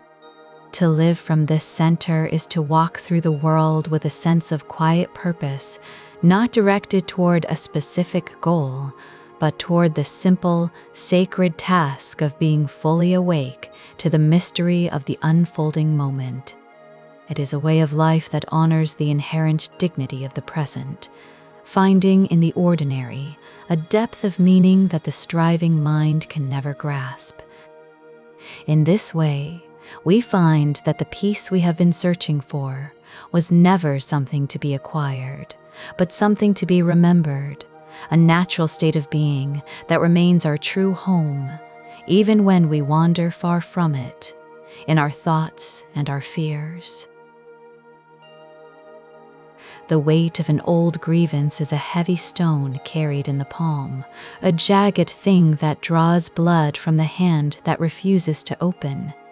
It is a strange paradox of the human condition that we often cling to the very things that diminish us, replaying the scenes of past injustice in the quiet, hollow hours of the night, as if by reliving the wound, we might somehow prevent it from ever happening again.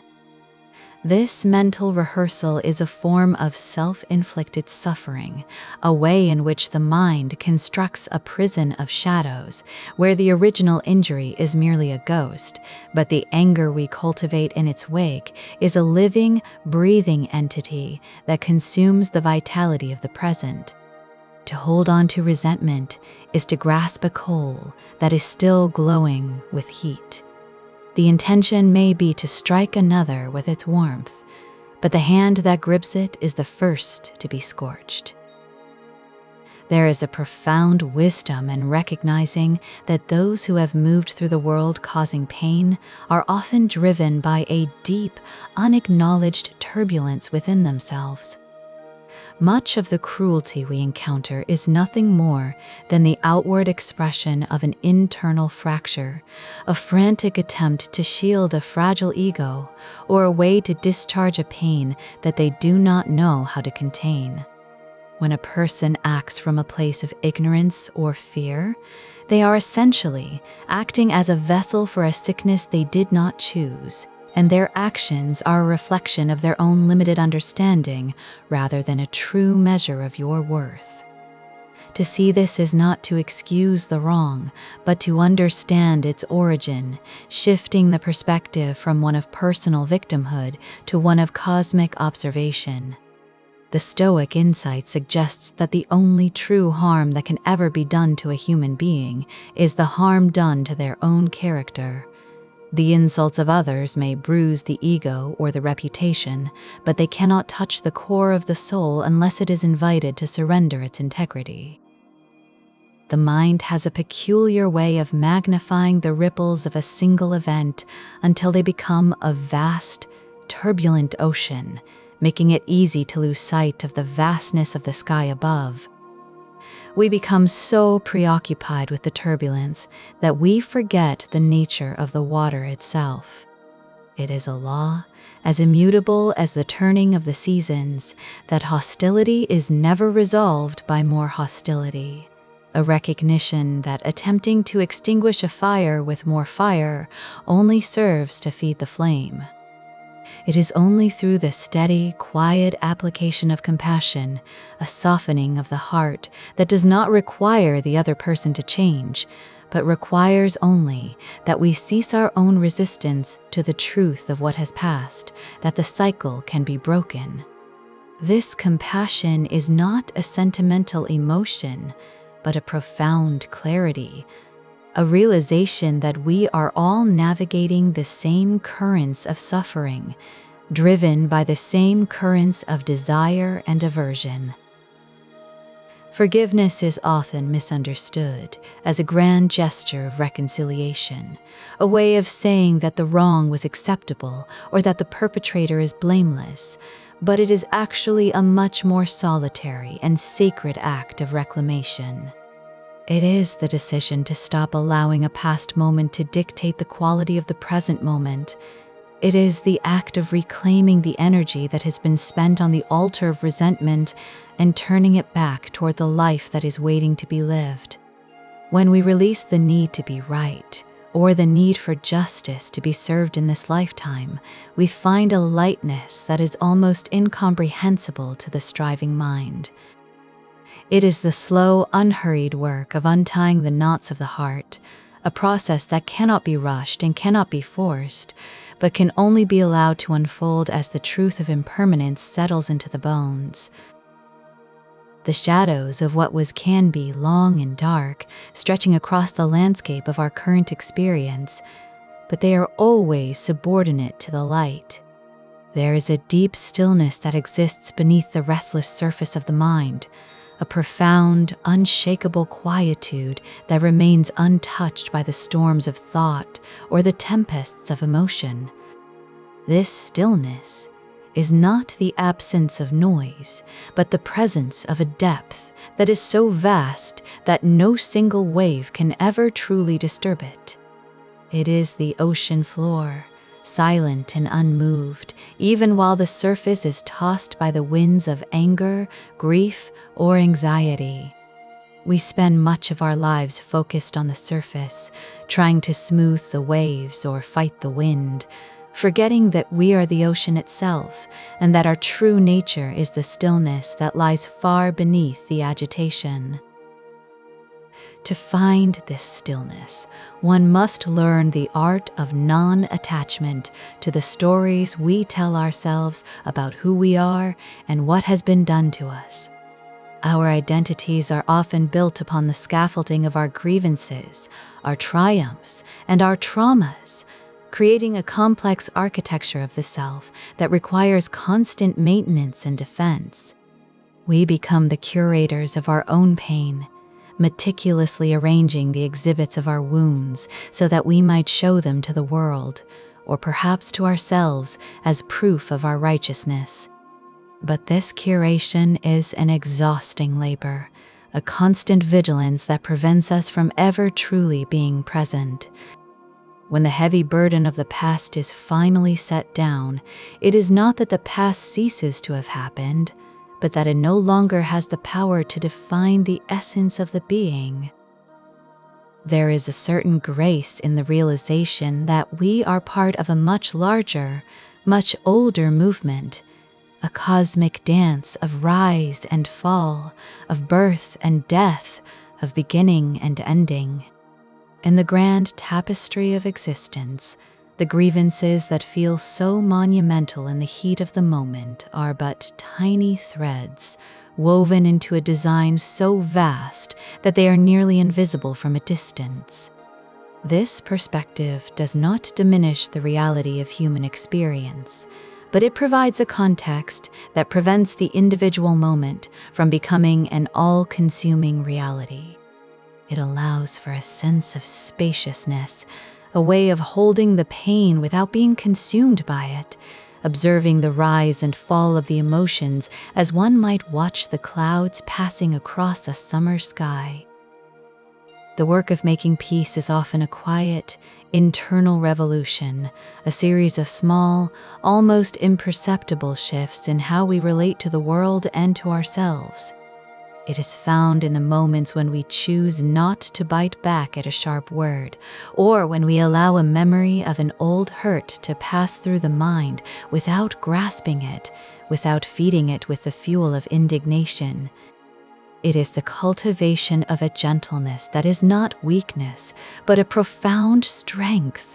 The strength to remain open even when the world has been unkind, to remain soft in a world that rewards the hard and the cynical.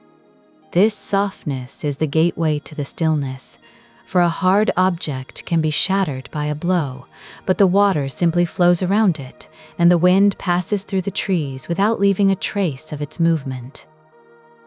In the deep quiet that follows the setting down of a heavy burden, there is a sense of returning to an original state, a homecoming to the self that was never truly lost, only obscured. It is a state of being that is not dependent on external circumstances, not contingent upon being understood or being vindicated, but is rooted in the simple, undeniable fact of existence. This is the peace that surpasses understanding, not because it is a mystical or otherworldly phenomenon, but because it is the natural state of a mind that has stopped its frantic attempt to control the uncontrollable. It is the realization that the peace we seek is not a destination we arrive at, but the very ground upon which we stand, once we have stopped running from the reality of what is.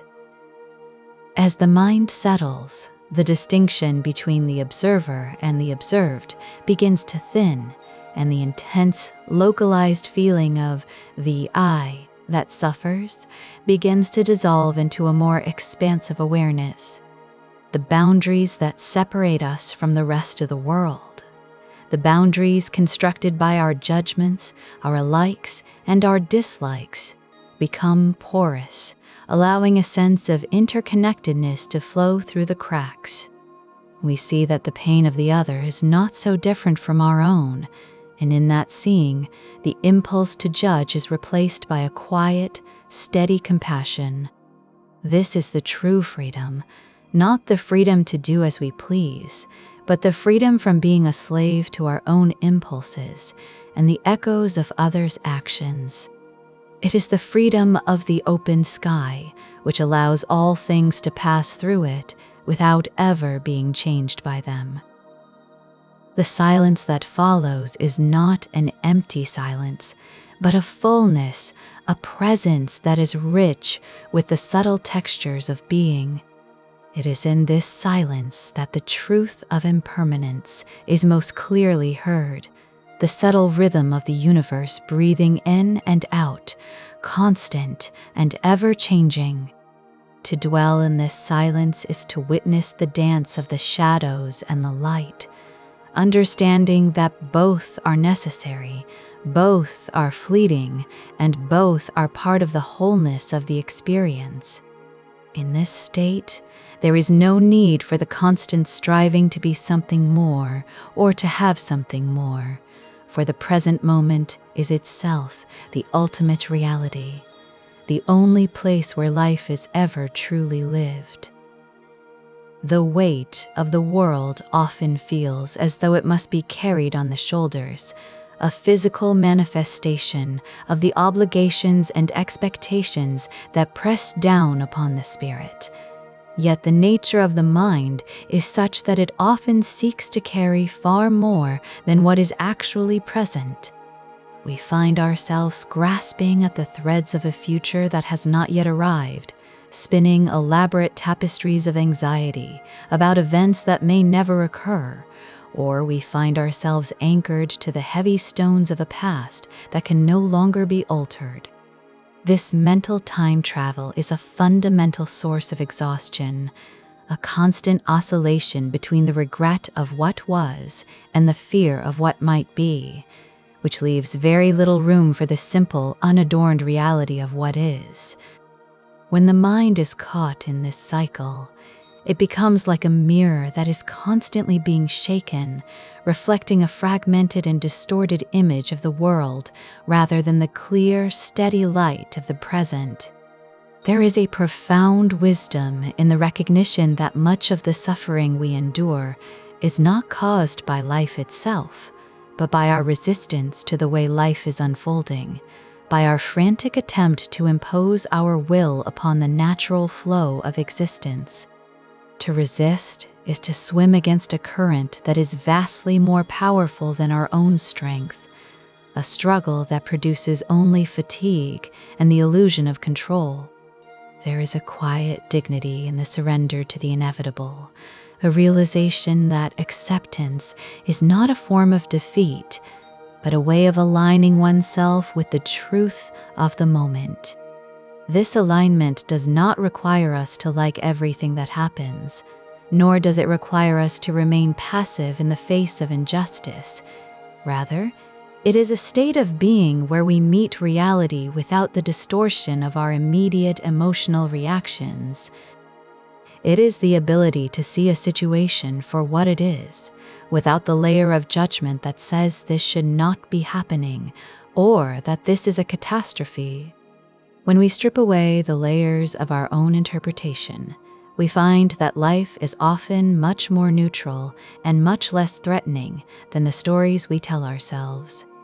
The mind is a master of amplification, taking a small seed of discomfort and growing it into a vast forest of dread. Yet this growth is entirely internal, a construction of thought that has no substance outside of our own perception. To witness the thought without becoming the thought is the beginning of true sovereignty, a realization that you are the space in which the thought arises rather than the thought itself. You are the sky, and the thoughts are merely weather patterns, sometimes dark and heavy with the threat of a storm, sometimes light and fleeting, but always passing through the vastness of your awareness. Even the most intense emotions, the most piercing sorrows, or the most turbulent angers are phenomena that arise, linger for a time, and then inevitably fade. They are subject to the law of impermanence, the fundamental truth that all conditioned things are in a state of constant flux. This realization is not a cold or nihilistic observation, but a source of profound relief, for it means that no state of being is permanent. The darkness will not hold forever, and the light will not stay fixed in a single position. This constant movement is the heartbeat of the universe, the very essence of what it means to be alive. In the midst of this flux, there is a capacity to find a center of gravity, a point of stillness that remains even as everything else is in motion. This center is not found by escaping the world or by retreating into a void, but by deepening one's presence within the very heart of the movement. It is found when we stop trying to be the director of the play and instead become the witness to the unfolding drama, observing the characters and the plot with a sense of curiosity rather than a sense of frantic involvement. In this witnessing, the ego, which is always seeking to protect itself or to expand its influence, begins to lose its grip, and a more expansive, more compassionate awareness takes its place. This is the essence of the path toward wholeness, a path that leads not away from the human condition, but directly into the center of it, embracing both the shadow and the light as essential parts of the whole. It is a heavy thing, this accumulation of old grievances, the way they settle into the architecture of the mind, like dust in a long abandoned room, layering over one another until the very air feels thick with the weight of what was done and what was left unsaid. These grievances are not merely memories. They are living tensions, coiled springs of resentment that we carry through the quiet hours, replaying the slight, the betrayal, or the injustice in a repetitive loop that feels, in its intensity, as though the wound were being reopened with every passing thought. There is a profound exhaustion in this rehearsal, a fatigue that comes from the constant, invisible labor of maintaining a grudge, as if the act of holding on to a wrong were a way of guarding oneself, when in truth, it is more akin to grasping a glowing coal with the intent of throwing it at another, only to find that the heat burns the hand that refuses to open. The person who caused the hurt may be far away, perhaps even unaware of the fire they ignited, yet the heat remains centered within the heart of the one who remembers, a slow, smoldering ache that consumes the very peace it was meant to protect. It becomes a curious paradox of the human condition that the grievance we nurture in the silence of our own minds often inflicts a far more persistent and pervasive harm than the original wrong ever possessed.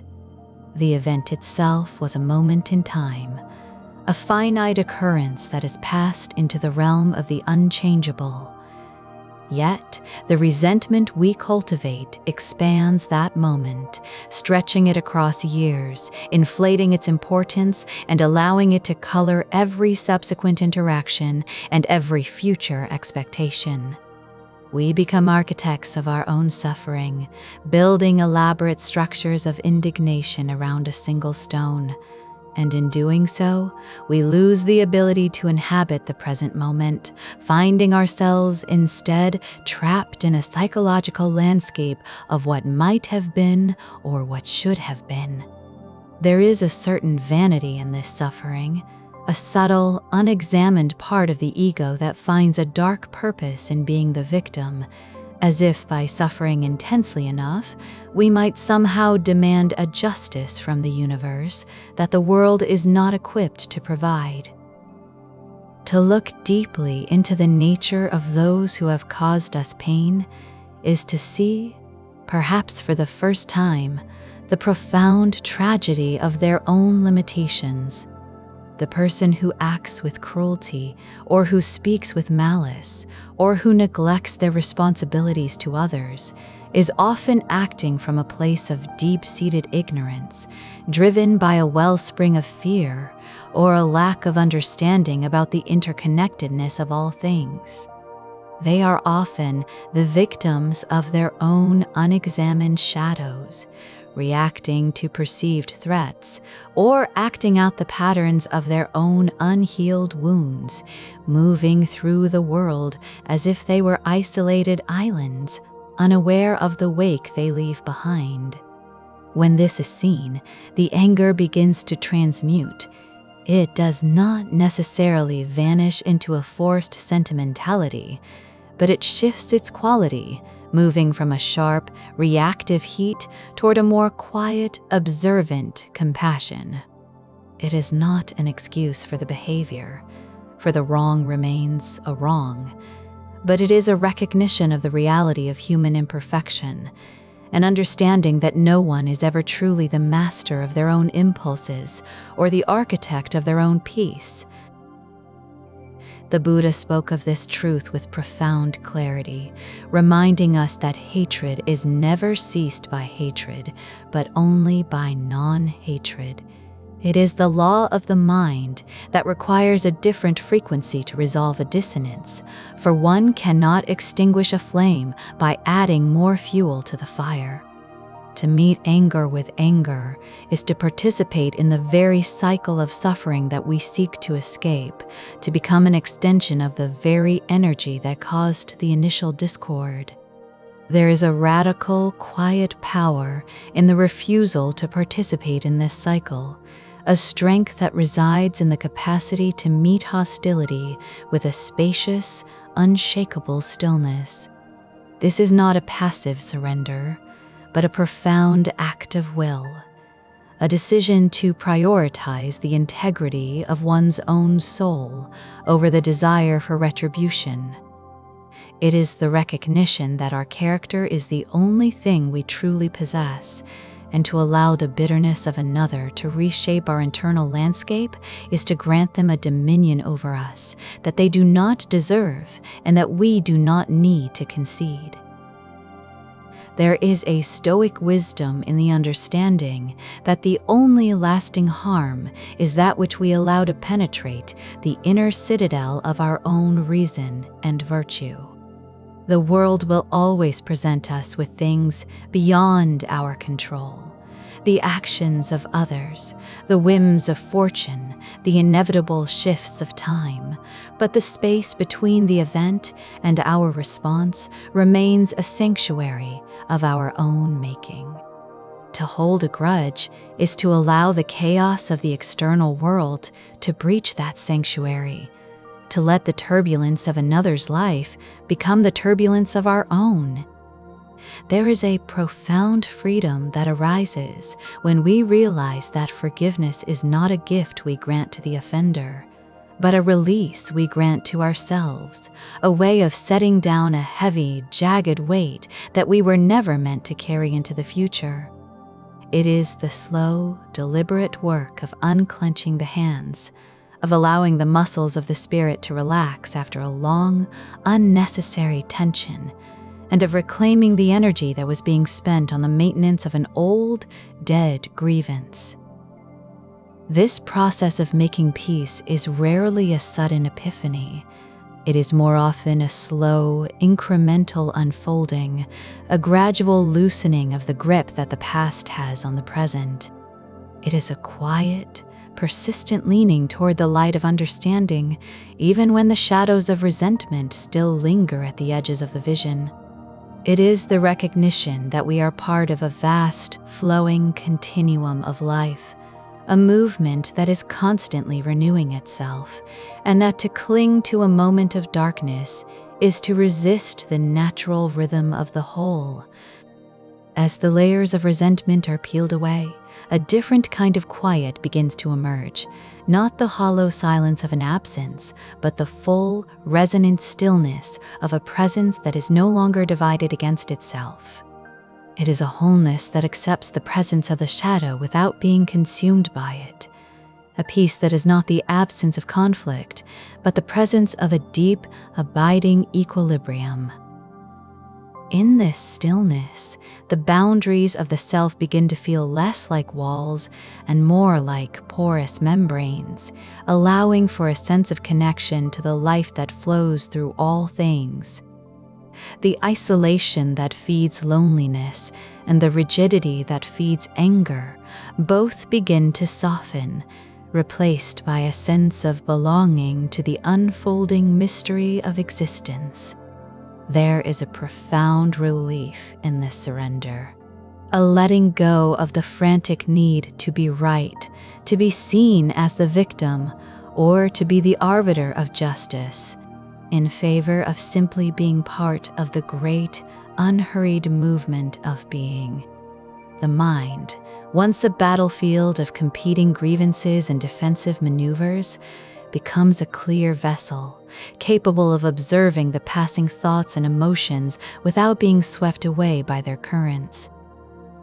As the day wanes, there is a natural movement toward a state of rest, a gradual dimming of the world's frantic insistence on being seen and being known. The light softens, the edges of things blur, and the insistent noise of the intellect begins to recede into a more rhythmic, elemental cadence. There is a grace in the way the day concludes, a way in which the light withdraws without struggle, accepting the inevitability of the coming dark as part of a larger, necessary cycle of renewal. The world does not demand anything of the twilight. It simply exists, transitioning from the clarity of light to the mystery of the shadows with a seamless, effortless poise.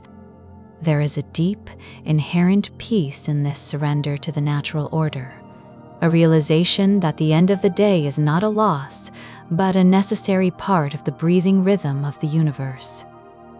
The stillness that settles over the world is not a void, but a presence, a quietude that holds all that has passed through it, gathering the fragments of the day into a sense of completion and rest.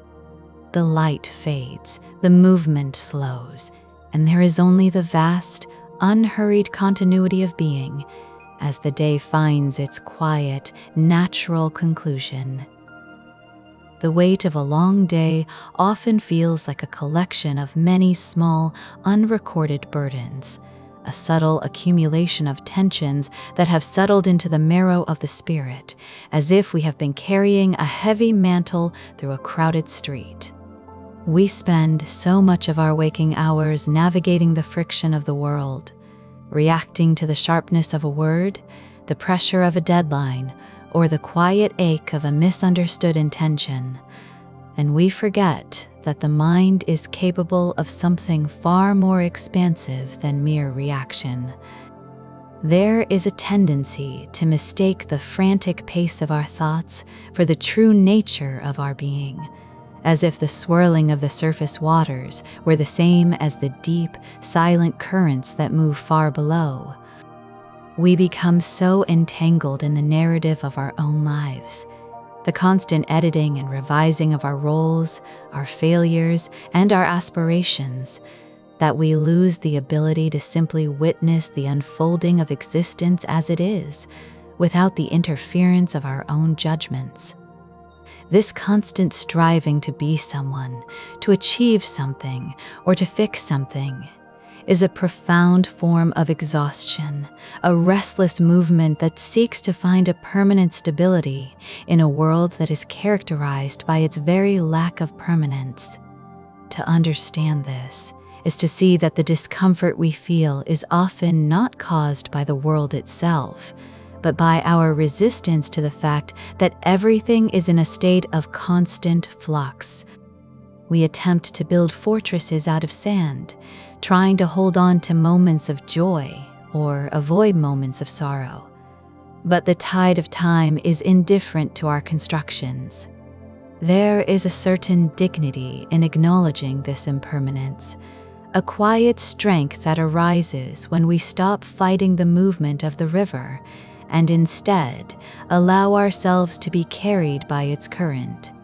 This is not a surrender of the will, but a redirection of it, a shift from the futile attempt to control the external to the profound work of cultivating an internal spaciousness. When we stop trying to command the storm, we find that we are capable of standing within it without being broken. This capacity for stillness is not something that is manufactured or forced. It is the natural state of the mind when it is no longer being driven by the frantic winds of desire and aversion. It is the silence that exists between two notes in a melody, the pause that gives the music its meaning, the emptiness that allows the vessel to be useful.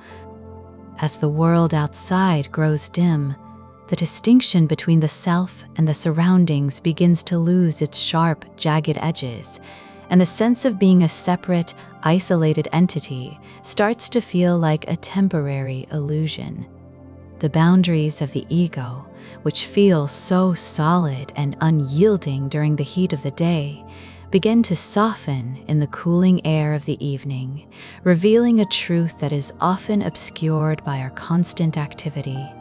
That we are not merely observers of the world, but a part of its very fabric, woven into the intricate and beautiful tapestry of all that is. There is a profound solace in this realization, a sense of being held by the vastness of the cosmos, a recognition that the same laws that govern the turning of the stars and the shifting of the tides are also at work within the quiet movements of our own lives. The loneliness that often haunts the human experience is frequently a byproduct of this perceived separation, a symptom of the belief that we are fundamentally alone in a vast and indifferent void. Yet, when we move through the world with a spirit of non-attachment, when we let go of the need to possess or to control, we find that we are never truly isolated. We are part of a grand, interconnected dance, a continuous flow of energy and consciousness that has been moving since before we had names for it. This realization does not demand an immediate transformation, Nor does it require any grand gestures of piety. It is a subtle shift in the quality of our presence, a quiet loosening of the grip that the ego maintains on the reality of the moment. As the light continues to recede, the need for explanation and the hunger for certainty begin to fade, leaving behind a sense of profound, unadorned existence. The shadows grow longer and more inclusive, absorbing the details of the day into a soft, indistinct unity, and the distinction between the light and the dark becomes a matter of perception rather than a fundamental division. There is a grace in this transition, a movement from the particular to the universal, from the intense focus of the individual to the quiet contemplation of the whole. The mind, no longer preoccupied with the tasks of the sunlit hours, finds its way back to its own center, a place of stillness that remains untouched by the turbulence of the world. It is a return to a state of being that is prior to thought, a quietude that exists beneath the layers of memory and expectation, a silence that is not the absence of sound, but the presence of a profound and enduring peace. The world settles into its natural rhythm. The stars begin their slow, silent procession across the sky, and the pulse of life moves toward its quiet, inevitable rest.